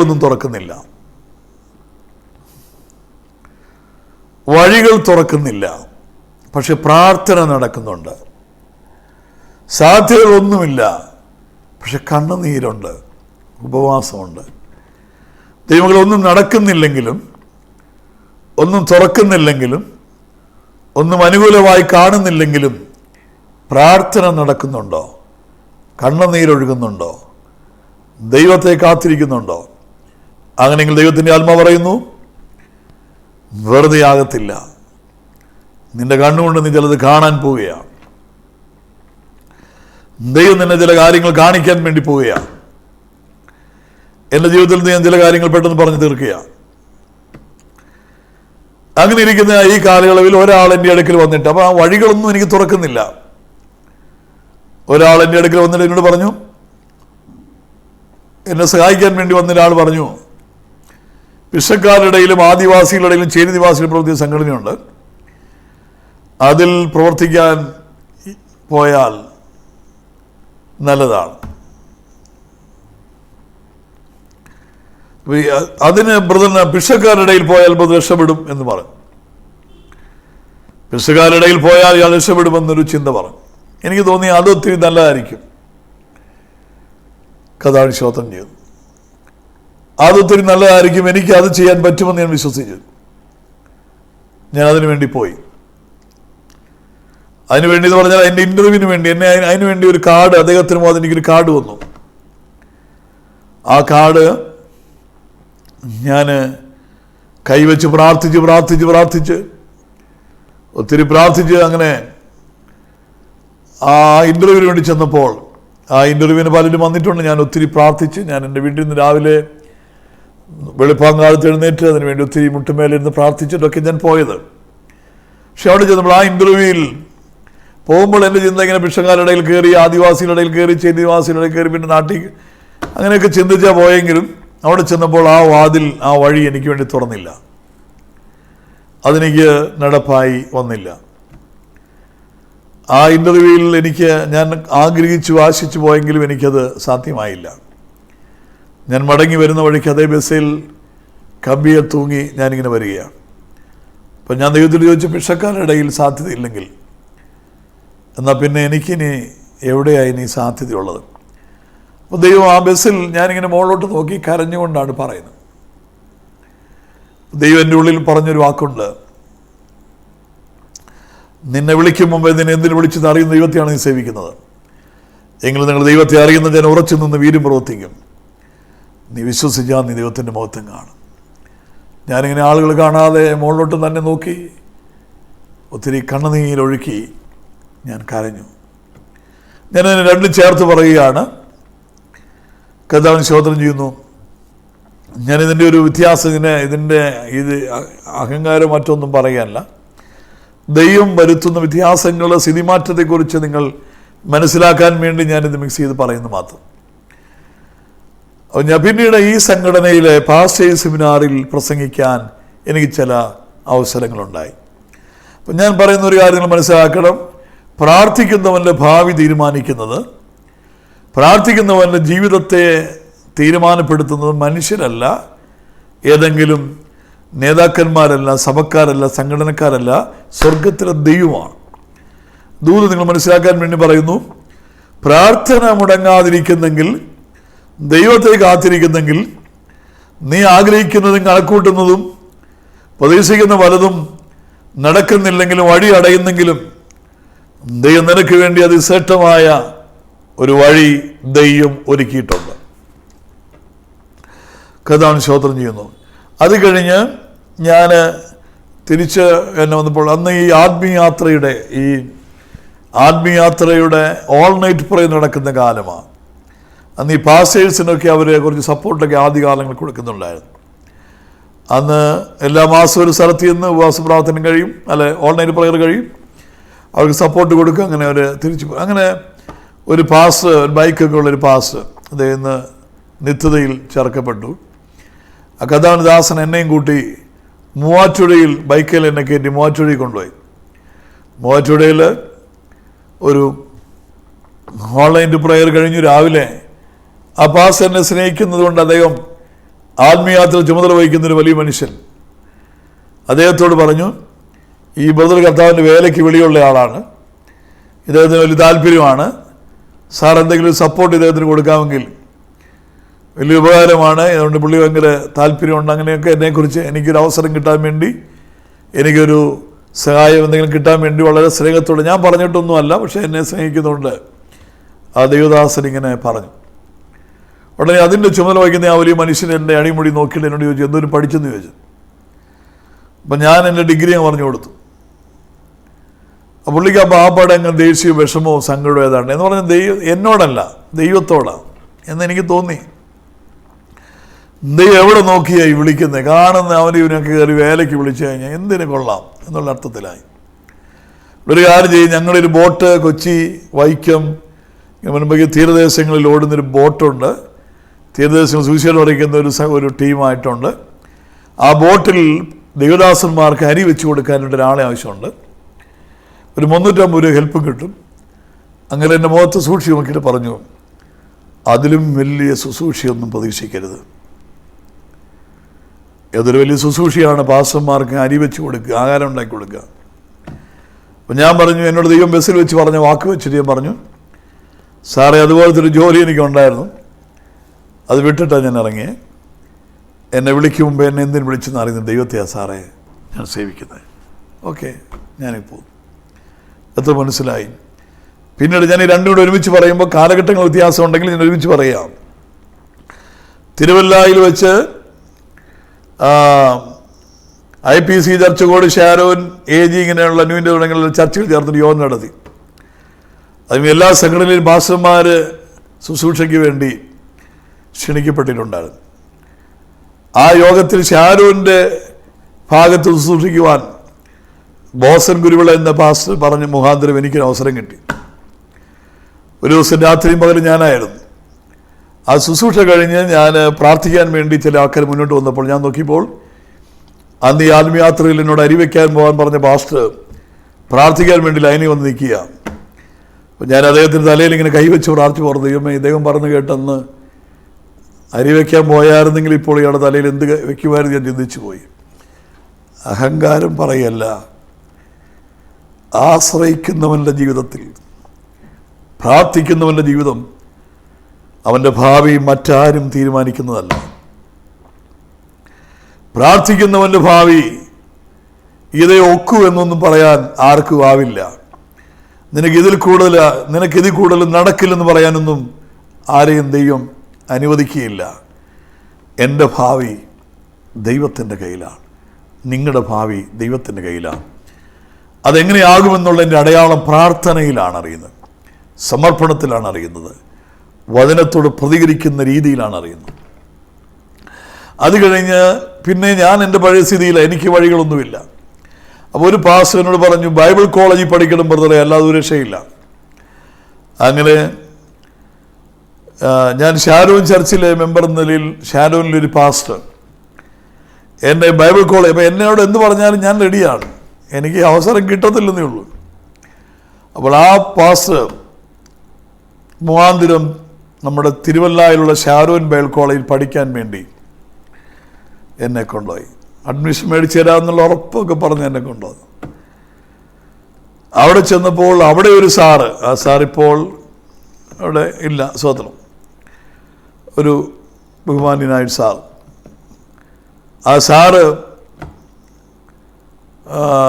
എന്നെ ഒരു ഇൻ്റർവ്യൂ പോലെ എന്നെ കണ്ടപ്പോൾ എന്നോട് സംസാരിച്ച് എന്നോട് ചോദിച്ചു, എന്തോരം പഠിച്ചു കാര്യങ്ങളൊക്കെ ചോദിച്ചപ്പോൾ ഞാൻ എൻ്റെ ഡിഗ്രി പറഞ്ഞു കൊടുത്തു. അപ്പോൾ പുള്ളിക്കാർ ആ സാറിന് അങ്ങ് ദേഷ്യവും വിഷമവും സമയം കളയാൻ വേണ്ടി കയറി ചെന്ന ഒരു എന്തോ അസ്വസ്ഥതയിലൊക്കെ ഇരിക്കുമായിരുന്നു എന്ന് ഞാൻ വിചാരിക്കുന്നു. അങ്ങനെ വളരെ ദേഷ്യപ്പെട്ട് പറഞ്ഞു, ദേ കാണുന്ന KSRTC ബസ് സ്റ്റാൻഡ് എന്ന് പറയുന്ന രീതിയിൽ കൈ ചൂണ്ടിക്കൊണ്ട് ചില കാര്യങ്ങൾ പറഞ്ഞു. ഞാനതൊന്നും എല്ലാം വിശദീകരിക്കുന്നില്ല. ഞാൻ ഷാരോൻ്റെ തിരുവല്ല ഷാരോൻ്റെ കയറ്റം പൂക്കുറ്റി പോലെ കയറി പോരുകയാണ്. MC റോഡിൽ കയറിയിട്ടാണ് തിരിഞ്ഞു നോക്കിയത്. എന്നാൽ ദൈവത്തിൻ്റെ കൃപയാൽ, ഞാൻ രണ്ടും ചേർത്ത് പറയുന്നുണ്ട്, ദൈവത്തിൻ്റെ കൃപയാൽ പിൻകാലത്ത് ഷാരോൻ്റെ ജനറൽ കൺവെൻഷനിലെ ചില മീറ്റിങ്ങുകളിലൊക്കെ പ്രസംഗിക്കാൻ ദൈവം എനിക്ക് അവസരം നൽകിയിട്ടുണ്ട്. കഥാൻ ശ്രോത്രിക്കുന്നു. അന്ന് അവിടെ പഠിക്കാൻ വേണ്ടി ചെന്നപ്പോൾ യോഗ്യതയില്ലാത്തതുകൊണ്ട്, കോളേജിൻ്റെ കുഴപ്പമോ സാറിൻ്റെ കുഴപ്പമോ അല്ല, എനിക്ക് യോഗ്യതയില്ലാത്തതിൻ്റെ കുഴപ്പങ്ങളാണ് ഞാനീ പറയുന്നത്. എന്നെ അവിടെ ആ കോളേജിനൊരു തീരുമാനമുണ്ട്, അവിടെ പഠിപ്പിക്കേണ്ട ആരെയാണെന്ന് ആ കോളേജ് തീരുമാനിച്ച് വെച്ചിട്ടുണ്ട്. ഞാനതിന് യോഗ്യനായ ആളല്ല, അതാണ് എൻ്റെ സത്യം. അതിനെ തെറ്റായിട്ട് ഞാൻ പറയുമല്ല. പക്ഷേ ഭാവി തീരുമാനിക്കുന്നത്, ശുശ്രൂഷയുടെ ഭാവി തീരുമാനം, എന്ന് ഞാൻ പറഞ്ഞത് ഷാരോനിലെ പാസ്റ്റേഴ്സിൻ്റെ മീറ്റിങ്ങിൽ എനിക്ക് ജനറൽ കൺവെൻഷനിലെ ചില മീറ്റിങ്ങുകളിൽ എനിക്ക് ചെറിയ അവസരങ്ങൾ ശുശ്രൂഷയ്ക്കായിട്ട് ലഭിച്ചിട്ടുണ്ട്. ദൈവദാസന്മാർ എനിക്ക് അങ്ങനെ ഒരുക്കി തന്നിട്ടുണ്ട്, ഞാനത് അനുഭവിച്ചിട്ടുണ്ട്. ഞാൻ പറഞ്ഞതിൻ്റെ അർത്ഥം, പ്രാർത്ഥിക്കുന്നവൻ്റെ ഭാവി തീരുമാനിക്കുന്നത് മനുഷ്യരാരുമല്ല, സംഘടനക്കാരല്ല, സാറന്മാരല്ല, സ്വർഗത്തിലെ ദൈവമാണ്. എത്ര വിശ്വസിക്കുന്നു? സ്വർഗ ദൈവമാണ് തീരുമാനം. അതുകൊണ്ട് അത് എപ്പോഴും അളക്കേണ്ടത്, നീ പ്രാർത്ഥനാമുറിയിൽ മുഴങ്കാലുമടക്കി അവൻ്റെ കാൽച്ചൂട്ടിലാണെങ്കിൽ നീ ആരാണ് തീരുമാനിക്കുന്നത്? മനുഷ്യരല്ല, സ്വർഗമാണ്. നീ എന്താകുമെന്ന് അറിയുന്നത് മനുഷ്യരല്ല, ദൈവമാണ്. ഒത്തിരി ഒത്തിരി പരുക്കനായ അനുഭവങ്ങൾ അനുഭവിച്ചിട്ടുണ്ട് ആ കാലം. ഒന്നും എല്ലാം ഒന്നും പറയാൻ പറ്റുന്നതിനപ്പുറത്ത് വേദനിപ്പിക്കുന്ന ഒത്തിരി ഓർമ്മകളുണ്ട്. എന്നാൽ വിളിച്ച ദൈവം വിശ്വസ്തന. അയോഗ്യത എന്ന ഒരു വിഷയത്തിൽ നിന്നുകൊണ്ടാണ് ഞാനീ പറയുന്നത്. യോഗ്യതയില്ലാത്ത അയോഗ്യതയാണ് എൻ്റെ പ്രശ്നം മുഴുവൻ. മറ്റാരും അതിന് ഉത്തരവാദികളല്ല. പിന്നീടൊരു പാസ് മുഖാന്തരം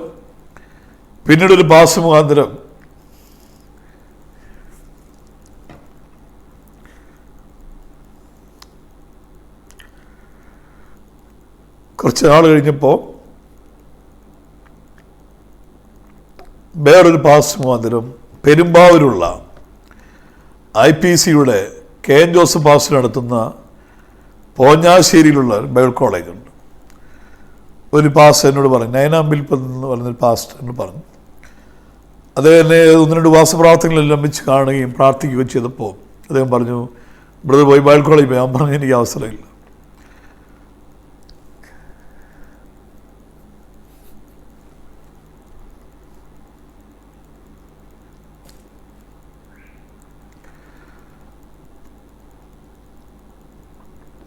അങ്ങനെ പെരുമ്പാവൂരുള്ള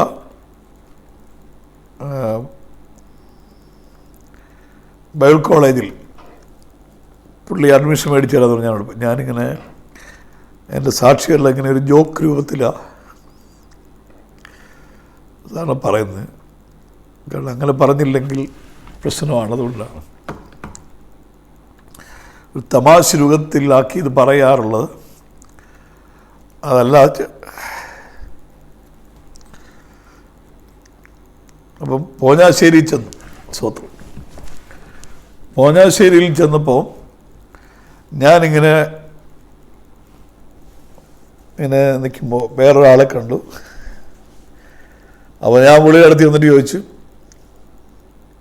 എന്തോരം പഠിച്ചെന്ന് ചോദിച്ചു. പുള്ളി പറഞ്ഞു, പുള്ളി 5ാം ക്ലാസ്.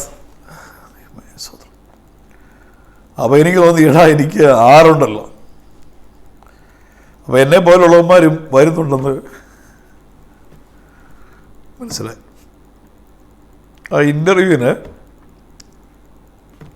കുറേ ചോദ്യമൊക്കെ ചോദിച്ച് കുളമായി ഇങ്ങനെ വഴിയടഞ്ഞ് അവിടുന്ന് മടങ്ങാൻ ശ്രമിക്കുമ്പോൾ ബാവുച്ചെറിയാൻ ഭാഷ അവിടെ പഠിപ്പിക്കുന്നു.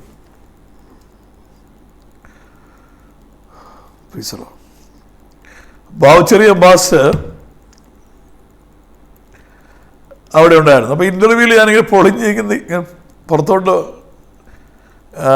കാരണം എഴുതാനും വായിക്കാനും അറിയത്തില്ലെന്നുള്ള പ്രശ്നമുണ്ട്. അപ്പോൾ അതുകൊണ്ട് ഈ ബാവുച്ചെറിയാൻ ഭാഷ പറഞ്ഞു, ഞാൻ സാധാരണ ഞാൻ സാധാരണ എൻ്റെ സാക്ഷ്യം പറയുമ്പോൾ ഒരു തമാശ രൂപത്തിലെല്ലാം പറഞ്ഞു തീർക്കുന്നതെന്ന് എനിക്ക് പറഞ്ഞു വന്നപ്പോൾ ഒരു ഇതുണ്ടായിട്ടുണ്ട്. അതുകൊണ്ട് ഞാനിങ്ങനെ നീട്ടുന്നതാണ്, സോറി. അപ്പോൾ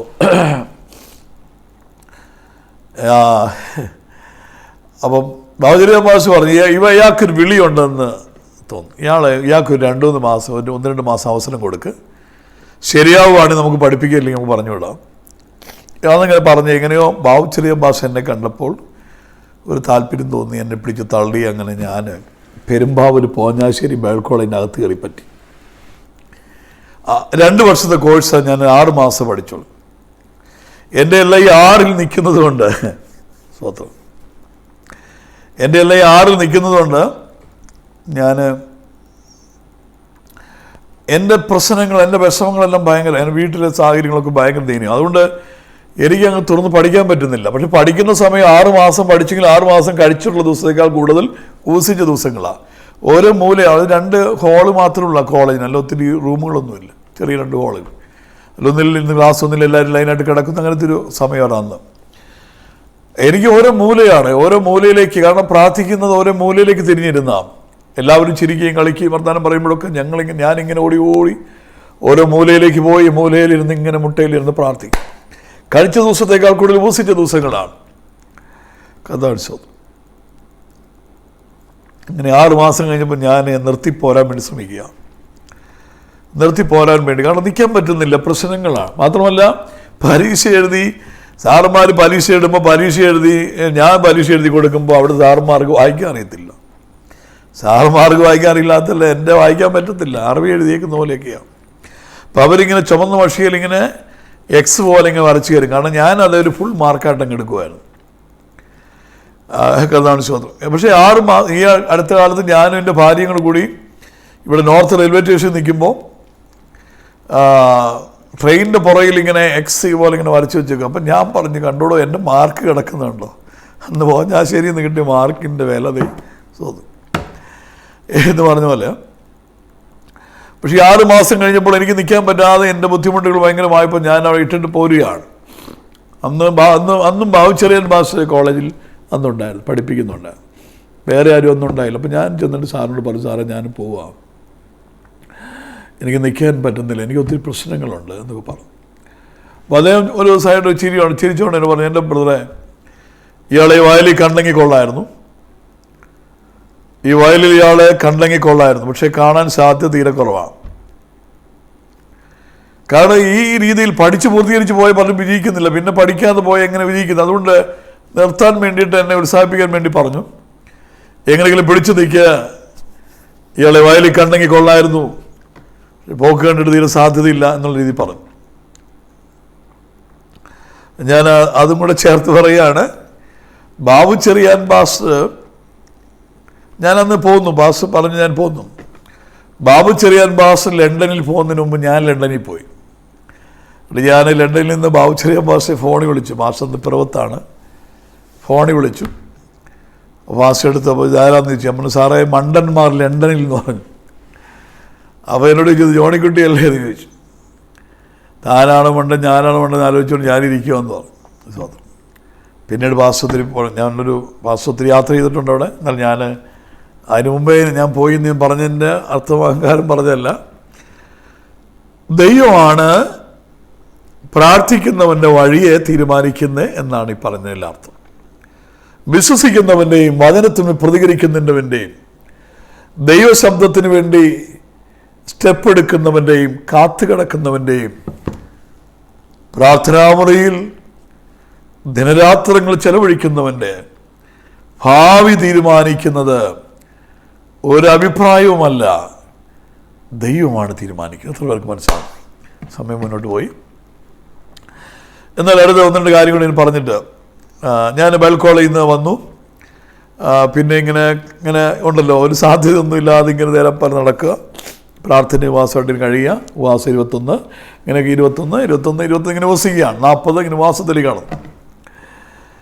ഞാൻ ഇതുവരെ എൻ്റെ കണക്ക് ശരിയാണെങ്കിൽ എൻ്റെ പൂർണ്ണമായിട്ട് ഒരു 36 പ്രാവശ്യമെങ്കിലും 40 ഞാൻ ഇരുന്നിട്ടുണ്ട്. ഒരു വർഷം 2-3 പ്രാവശ്യമൊക്കെ ഇരിക്കാൻ ദൈവം സഹായിച്ചു. അന്ന് മുതലേ ഇന്ന് വരെ ദൈവം എനിക്ക് അങ്ങനെ തന്നു. അതൊരു അനുഗ്രഹമായിട്ട് ഞാൻ കാണും. വേറൊന്നുമില്ല, ദിവസം ഇരിക്കുക, പ്രാർത്ഥിക്കുക, ജാഗരിക്കുക, അന്യഭാഷ പറയും. അതൊരു വലിയ അനുഗ്രഹമാണ്. അത് ഇന്നും അന്നും അതൊരു നന്മയും അനുഗ്രഹമായി തന്നെയാണ്. അത് ഞാൻ എൻ്റെ ജീവിതത്തിൽ ദൈവം തന്നൊരു അനുഗ്രഹമായിട്ട് ഞാൻ കാണും. ഇതുവരെയുള്ള കാര്യമേ പറഞ്ഞു. നാളെ എനിക്ക് പറ്റുമെന്നറിയില്ല. അപ്പോൾ എൻ്റെ കൂടെ പഠിച്ച ഒരു ബ്രദർ വൈക്കത്തുണ്ടായിരുന്നു. വൈക്കത്തുള്ള ഒരാൾ എന്നോട് പറഞ്ഞു, ബ്രദർ വെറുതെ ഇരിക്കുവാണെങ്കിൽ ഇങ്ങോട്ട് വരാമോ, നമുക്കിവിടെ കുറേ വീടുകൾ കയറി ലെഗിലേക്ക് കൊടുക്കാമെന്നൊക്കെ പറഞ്ഞു.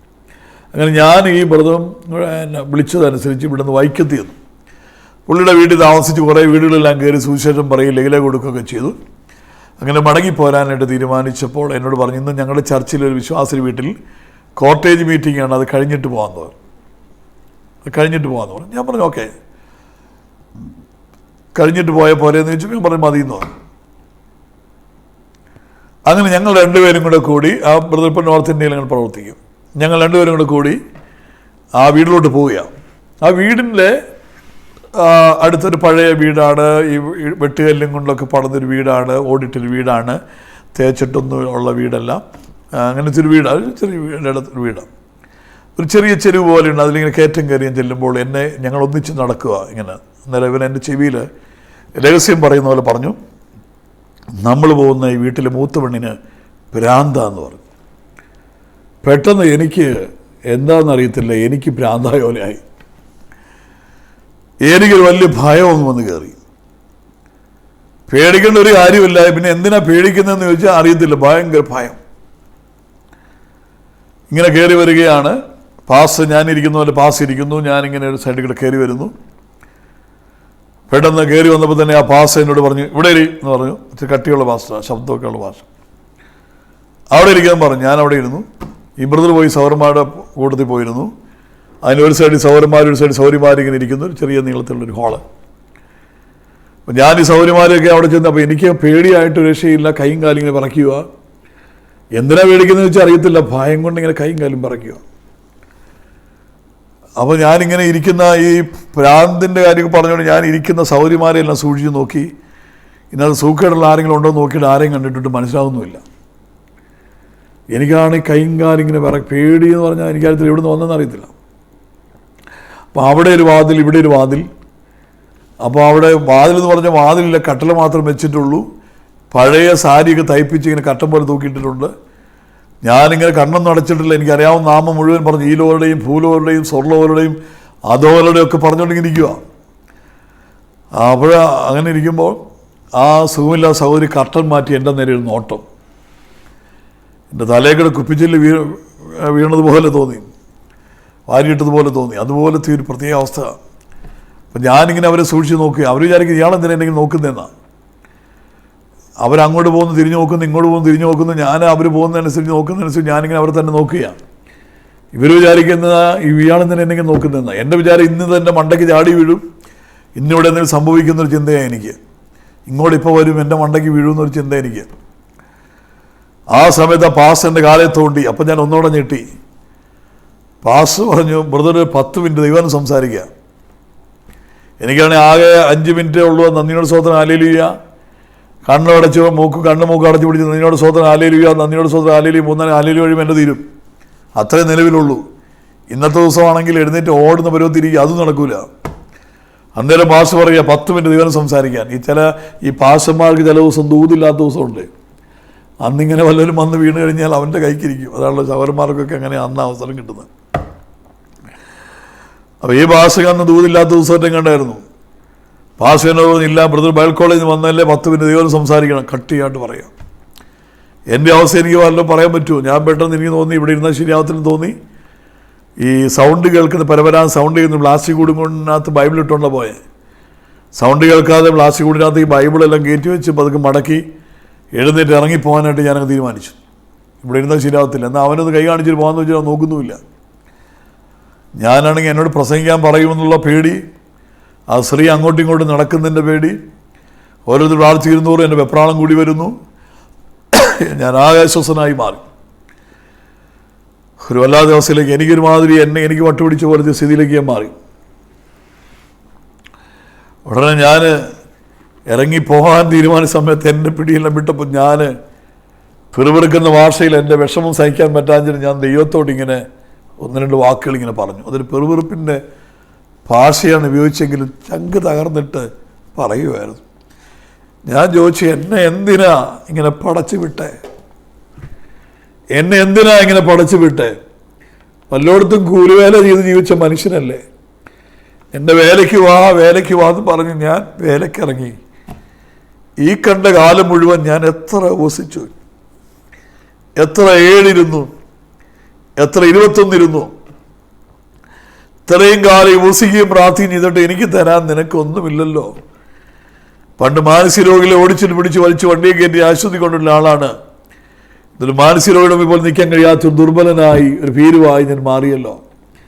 എന്നെ ഇനി എന്തിനു കൊള്ളാം എന്ന് ചിന്തിച്ച് ഇങ്ങനെ ഞാൻ പറഞ്ഞുകൊണ്ടിരിക്കുമ്പോൾ ദൈവമക്കളെ എൻ്റെ തലയിലേക്ക് ആരാണ്ട് വന്ന് കൊട്ടോടിക്ക് അടിക്കുന്ന പോലെ എനിക്ക് തോന്നി. അവരല്ല, ആരാണ്ട് അടിച്ച പോലെ തോന്നി, പക്ഷെ അവരല്ല. എൻ്റെ പേരിലൊരു വലിയ ദൈവശക്തി ഇടിച്ചങ്ങ് ഇറങ്ങിപ്പോയതുപോലെ എനിക്ക് തോന്നി. ഇറങ്ങി ഒരു വലിയ ദൈവശക്തി എൻ്റെ മേൽ ഇടിച്ചിറങ്ങുന്നത് പോലെ എനിക്ക് തോന്നി. പെട്ടെന്ന് എൻ്റെ കൈയും കാലും വിറച്ചു. ആദ്യം വിറച്ച പോലെയല്ല, ഞാനിങ്ങനെ ആ ശക്തിയാൽ ഇങ്ങനെ വിറച്ചിങ്ങനെ നിൽക്കുമ്പോൾ പാസ് പറഞ്ഞു, ഇപ്പോൾ ഈ ബ്രദർ 10 മിനിറ്റ് ദൈവം സംസാരിക്കുന്നു പറഞ്ഞു. ഞാൻ ചാടി എഴുന്നേറ്റു. ഞാൻ അന്ന് ആദ്യമായി ജനത്തെ കണ്ണു തുറന്ന് നോക്കി. അന്ന് വരെ കണ്ണു തുറക്കാൻ പറ്റത്തില്ല. ഞാൻ കണ്ണു തുറന്ന് ജനത്തെ നോക്കി. എൻ്റെ ശബ്ദം മാറിയല്ലോ തോന്നി. 10 മിനിറ്റ് 1 മിനിറ്റ് പോലെ അങ്ങ് മാറി. പെട്ടെന്ന് ആ പാസ് എൻ്റെ കാലിൽ തോണ്ടി. മുഴുവൻ സമയം വാരി സംസാരിച്ചാട്ടെന്ന് പറഞ്ഞു. ഞാൻ അന്ന് രാത്രി നീണ്ട 1.5 മണിക്കൂർ വലിയ ശബ്ദത്തോടും ശക്തിയോടും കൂടെ വചനം പ്രസംഗിച്ചു. ആ രാത്രി 14 പേര് പരിശുദ്ധാത്മാവ് നിറഞ്ഞു. ആ കോട്ടേജ് മീറ്റിങ്ങിൽ 14 പേര് ആത്മാവിൽ നിറഞ്ഞു അഭിഷേകത്തിലേക്ക് നടത്തപ്പെട്ടു. ആരാധനയുടെ രീതികളെല്ലാം മാറി മറിഞ്ഞു. നാട്ടുകാരെല്ലാം ഓടിക്കൂടി. ജനൽ വഴിയെല്ലാം ഇങ്ങനെ ആളുകൾ വന്ന് നോക്കി നിൽക്കത്തക്ക രീതിയിൽ സ്ഥിതി അങ്ങ് മാറി. അതിനിടയ്ക്ക് ആ സഹോദരി എൻ്റെ ഇടയ്ക്ക് വന്ന് മുട്ടുകുത്തി. ഞാൻ ആളുകളെ തലയ്ക്ക് മുകളിൽ ചാടി ചെന്ന് അവിടെ തലയൊക്കെ വെച്ച് പ്രാർത്ഥിച്ചു. അന്ന് രാത്രി ദൈവം അവരെ സൗഖ്യമാക്കി. ഒരു വലിയ ദൈവപ്രവൃത്തിയോടെ നടന്നു. ആ യോഗം കഴിഞ്ഞപ്പോഴും ആ പ്രാർത്ഥന കഴിയുമ്പോഴും ഞാൻ പ്രാർത്ഥന നിർത്താൻ കഴിയാത്ത പോലെ എന്നെ ഇങ്ങനെ ഉത്തേജിപ്പിച്ചുകൊണ്ടിരിക്കുന്ന ഒരു അന്തരീക്ഷത്തിലേക്ക് പോയി. ഭക്ഷണം കഴിക്കാൻ ഞാൻ വേണ്ടി പോയിരുന്നിട്ട് എനിക്ക് ഭക്ഷണം കഴിക്കാൻ പറ്റുന്നില്ല. ഭക്ഷണം കഴിക്കാൻ പോയിരുന്നിട്ട് എനിക്ക് ഭക്ഷണം കഴിക്കാൻ പറ്റുന്നത് എൻ്റെ കൈകൾ വിറയ്ക്കുകയാണ്. അന്ന് രാത്രി ഉറങ്ങാൻ പോയിരുന്നിട്ട് കർത്താവിനെ ചെയ്യുന്നു, എനിക്ക് ഉറങ്ങാൻ പറ്റുന്നില്ല. ഞാൻ ഇതിനിടയ്ക്ക് ഒരു കാര്യം നിങ്ങളോട് പറയാം. എന്തുകൊണ്ട് ആ സമയത്ത് ഇങ്ങനെ സംഭവിച്ചു, എന്തുവാ അതിൻ്റെ കാര്യം എന്ന് പറയാൻ വേണ്ടി ഒരു കാര്യം ഞാൻ എൻ്റെ കൂട്ടത്തിൽ പറയുന്നു. ഈ ബൈബിളിൽ വാക്യമുണ്ട്, ബലം നിന്നിലുള്ള മനുഷ്യൻ ഭാഗ്യവാൻ. നിങ്ങളുടെ മനസ്സിൽ സിയോനിലേക്കുള്ള പെരുവഴികളുണ്ട്. ബലം ലഭിക്കുന്ന സ്ഥലമാണ് പ്രാർത്ഥനാമുറി. കണ്ണുനീരൊഴുകുമ്പോൾ, പ്രാർത്ഥന ഉയരുമ്പോൾ, അന്യഭാഷയിൽ സംസാരിക്കുന്ന മനുഷ്യരോടുള്ള ദൈവത്തോട് സംസാരിക്കുന്നു, തനിക്ക് തന്നെ ആത്മീയ വർധന വരുത്തുന്നു. ആത്മാവിൽ സമയങ്ങൾ ചെലവഴിക്കുമ്പോൾ, ആരാധനയിൽ സമയം ചെലവഴിക്കുമ്പോൾ, അന്യഭാഷയിൽ സംസാരിക്കുമ്പോൾ, പ്രാർത്ഥനാമുറിയിൽ ഇരിക്കുമ്പോൾ നിന്നിലേക്കൊരു ബലം ദൈവം പകരുന്നുണ്ട്. പക്ഷേ ആ ബലം ആ സമയത്ത് വെളിപ്പെടണമെന്നില്ല. അത് പക്ഷേ നഷ്ടമല്ല, അത് പക്ഷേ പാഴായിട്ടുമില്ല. അതിനൊരു ഉദാഹരണം പറയും. ബാങ്കിൽ പണമിട്ടുള്ള മനുഷ്യൻ ഭാഗ്യവാൻ, ബലനിലുള്ള മനുഷ്യൻ ഭാഗ്യവാൻ എന്ന് പറയുന്ന പോലെ ഒരു വാക്യം പറയുന്നു, ബാങ്കിൽ പണമിട്ടുള്ള മനുഷ്യൻ ഭാഗ്യവാൻ. വല്ലവനും പണം ബാങ്കിലുണ്ട്, നമ്മളെ പാസ്ബുക്ക് കൊണ്ട് പറഞ്ഞ കാര്യമില്ല. ബാങ്കിൽ നിക്ഷേപിച്ചിട്ടുണ്ടെങ്കിൽ ആവശ്യം വരെ എടുക്കാൻ പറ്റും. ഞങ്ങളുടെ ചർച്ചിൽ ഒരു ബ്രദർ പറഞ്ഞ ഒരു വാക്ക് ഞാൻ എപ്പോഴും പറയാറുണ്ട്. ഷാർലറ്റ് വി മാത്യു എന്ന് പറഞ്ഞ ബ്രദർ ഞങ്ങളുടെ ചർച്ചിലുണ്ട്. പുള്ളി പറഞ്ഞിങ്ങനെയാണ്, ആരോ പൈസ അയച്ചിട്ടുണ്ട്, അത് വന്നിട്ടുണ്ടോ എന്ന് അറിയാൻ വേണ്ടി ചെന്ന് ATM മെഷീനിലേക്ക് കാർഡ് ഇടുമ്പോൾ പുള്ളി പറയും, എൻ്റെ കാർഡ് അങ്ങോട്ട് ചെല്ലുമ്പോൾ മെഷീൻ കാർഡ് ഇങ്ങോട്ട് തുപ്പിത്തരിക, പൈസ ഇല്ല, കാർഡും കൊണ്ട് നടക്കുകയാണ്, പിടികിട്ടുന്നില്ല നിങ്ങൾക്ക്. പലരുടെ ആത്മീയ ജീവിതത്തിൻ്റെ അവസ്ഥ ഇതാണ്. പലരുടെയും സുസൂടിയുടെ ലെവല് സ്ഥിതികൾ ഇങ്ങനെയാണ്. ചിലരുടെ പേഴ്സുകൾ നമ്മൾ പേടിച്ചു പോകും. കുറേ 150 കാർഡും ഒക്കെ ആയിട്ട്. ഇന്നാളെ ഒരാൾ പറഞ്ഞു, ജീൻസിൻ്റെ പുറകിൽ ഇങ്ങനെ പേഴ്സ് ഇട്ടുകൊണ്ടിരുന്ന് ജരിഞ്ഞിരുന്നിരുന്ന് നടുവിൻ്റെ ഡിസ്ക് തെറ്റിപ്പോയത്. ചിലരുടെ പേഴ്സിൻ്റെ വീർത്തുള്ള വലിപ്പമൊക്കെ കണ്ടു കഴിഞ്ഞാൽ നമ്മൾ വലിയ സംഭവം തോന്നും. പക്ഷേ ഒരു 5 പൈസ അതിനകത്തില്ലാത്ത ഒത്തിരി പേരുണ്ട്. അതാണ് ചോദ്യം. നിന്നാൽ പേഴ്സിനകത്തൊന്നുമില്ലെങ്കിലും നിന്റെ അക്കമണ്ടിലുണ്ടാകണം. കണ്ണുനീര് തുരുത്തിയിലാക്കുന്നവനാണ് നമ്മുടെ ദൈവം. നിന്റെ പ്രാർത്ഥനയെല്ലാം ധൂപമായി ഉയരത്തിലേക്ക് പോയിക്കൊണ്ടിരിക്കുക. എളിയവരുടെ പീഡയും ദരിദ്രന്മാരുടെ ദീർഘശ്വാസ നിമിത്തം ഇപ്പോൾ ഞാൻ എഴുന്നേൽക്കും, രക്ഷയ്ക്കായി കാക്ഷിക്കുന്നതിന് അതിലാക്കുമെന്നാണ് കഥ പറഞ്ഞത്. അദ്ദേഹം സ്വന്തം ചെയ്യുന്നു. അങ്ങനെയാണെങ്കിൽ കണ്ണുനീരോടെ പ്രാർത്ഥനയോടെ സമയം ചെലവഴിക്കുന്നെങ്കിൽ കാലങ്ങൾ പാഴായിട്ടില്ല, നഷ്ടപ്പെട്ടിട്ടില്ല. കാലം അത് തെളിയിക്കാൻ പോവുകയാണ്. സ്വത്രം. എൻ്റെ ജീവിതത്തിൽ കഴിഞ്ഞ കാലങ്ങളിൽ ഞാൻ കരഞ്ഞതിൻ്റെയും ഉസിച്ചതിൻ്റെയും പ്രാർത്ഥിച്ചതിൻ്റെയും ആത്മാവിൽ നിറഞ്ഞ അന്യഭാഷയെ ആരാധിച്ചപ്പോൾ ആത്മീയവർദ്ധന ഉണ്ടായതിൻ്റെ എല്ലാം അടയാളം കുറെ കാലത്തേക്ക് ദൈവം ഒന്നും തന്നില്ല. അതെല്ലാം ഫിക്സഡ് ഡിപ്പോസിറ്റായി ദൈവത്തിൻ്റെ അക്കൗണ്ടിൽ ഉണ്ടായിരുന്നു. ഞാൻ ഒട്ടും പ്രതീക്ഷിക്കാത്തൊരു സ്ഥലത്ത് വെച്ച്, ഞാൻ ചിന്തിക്കാത്ത നിമിഷത്തിൽ ദൈവം എൻ്റെ മേൽ ആവേർ കമത്തി, അല്ലെങ്കിൽ ആ ഫിക്സഡ് ഡിപ്പോസിറ്റ് ആമേ പൊട്ടിച്ച് എൻ്റെ കയ്യിലേക്ക് ദൈവം ഏൽപ്പിച്ചു. അന്ന് രാത്രിയിൽ ഞാൻ പോലും വിചാരിക്കാത്തൊരു നിമിഷത്തിൽ ഞാൻ ആട് മാറിയതുപോലെ എനിക്ക് തന്നെ എന്നെ പരിചയമില്ലാത്തതുപോലെ തോന്നിപ്പിക്കുന്ന ലെവലിലേക്ക് ദൈവം എൻ്റെ ജീവിതത്തെ മാറ്റി എഴുതി. എത്ര വിശ്വസിക്കുന്നു?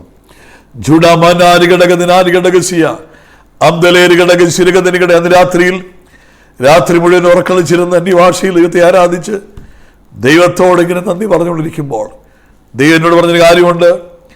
നീ ആരാണെന്ന് നീ കണ്ടല്ലോ. നീ വന്നപ്പോൾ, നീ ഇവിടെ വന്നപ്പോൾ നീ ആരാണെന്ന് നീ അറിഞ്ഞില്ലേ?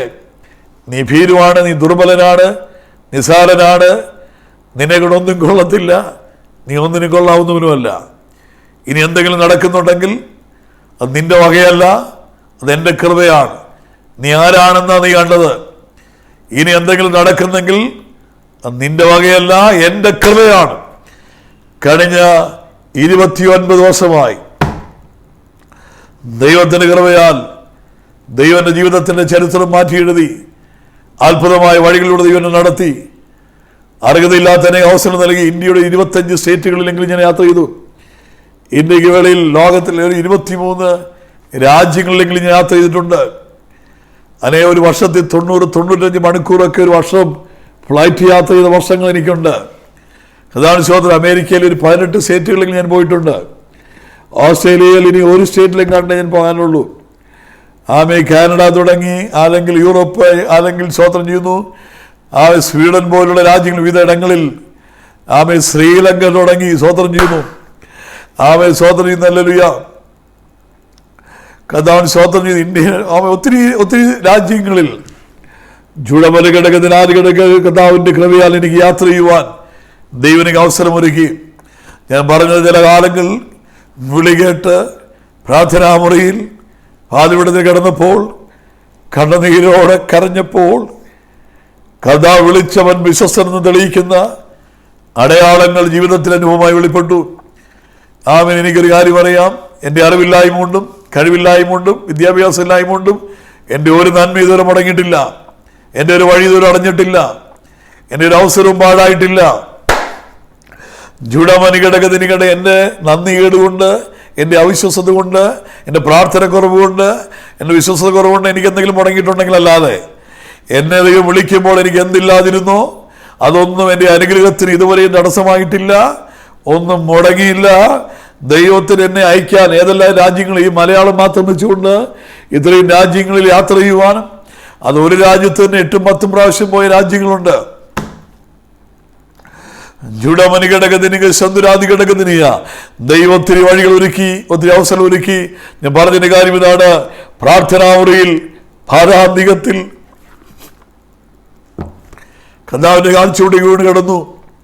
അവൻ കുശവനാണ്, അവൻ പാടിയുന്നവനാണ്, അവനെ പാറയെ ജലതടാകമാക്കുന്നവനാണ്, അവൻ തീക്കല്ലിനെ നീരുറവാക്കുന്നവനാണ്. സ്തോത്രം. എനിക്ക് കുറച്ച് വചനങ്ങൾ കൂടെ പറയാനുണ്ടായിരുന്നു. ഞാനിവിടെ നിർത്തുകയാണ്. സമയം മുന്നോട്ട് കടന്നു പോയതുകൊണ്ട് ഞാൻ നിർത്തുകയാണ്.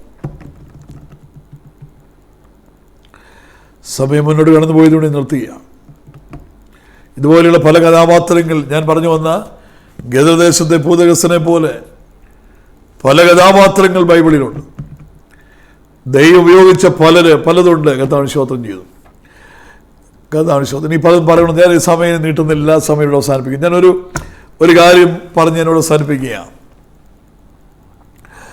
ജുഡമനി ഘടക സന്തുരാതി ഘടകം തന്നെ കശിയ കർത്താവിൻ്റെ കാൽച്ചുവട്ടിൽ വീഴാൻ തയ്യാറാണെങ്കിൽ, എൻ്റെ വചനത്തോട് പ്രതികരിക്കാൻ തയ്യാറാണെങ്കിൽ, ആ കുശവന്റെ കയ്യിൽ പണിയാൻ നീ ഏൽപ്പിക്കപ്പെടാൻ തയ്യാറാണെങ്കിൽ, എങ്കിലേ യഹോവയെ നീ ഞങ്ങളുടെ പിതാവ്, ഞങ്ങൾ കളിമണ്ണ്, നിങ്ങൾ മലയുന്നവനാണ്, നിങ്ങളെല്ലാവരും നിന്റെ കൈപ്പണിയാണ്. ആ കൈ കൊണ്ട് പണിയാൻ തയ്യാറായാൽ ആ പണി വിജയകരമായി നടക്കും. ആ പണി പൂർത്തിയാകും. ആ പണി സാധ്യമാകും. അത് സാധ്യമായി തീരും. എത്ര പേര് വിശ്വസിക്കുന്നു?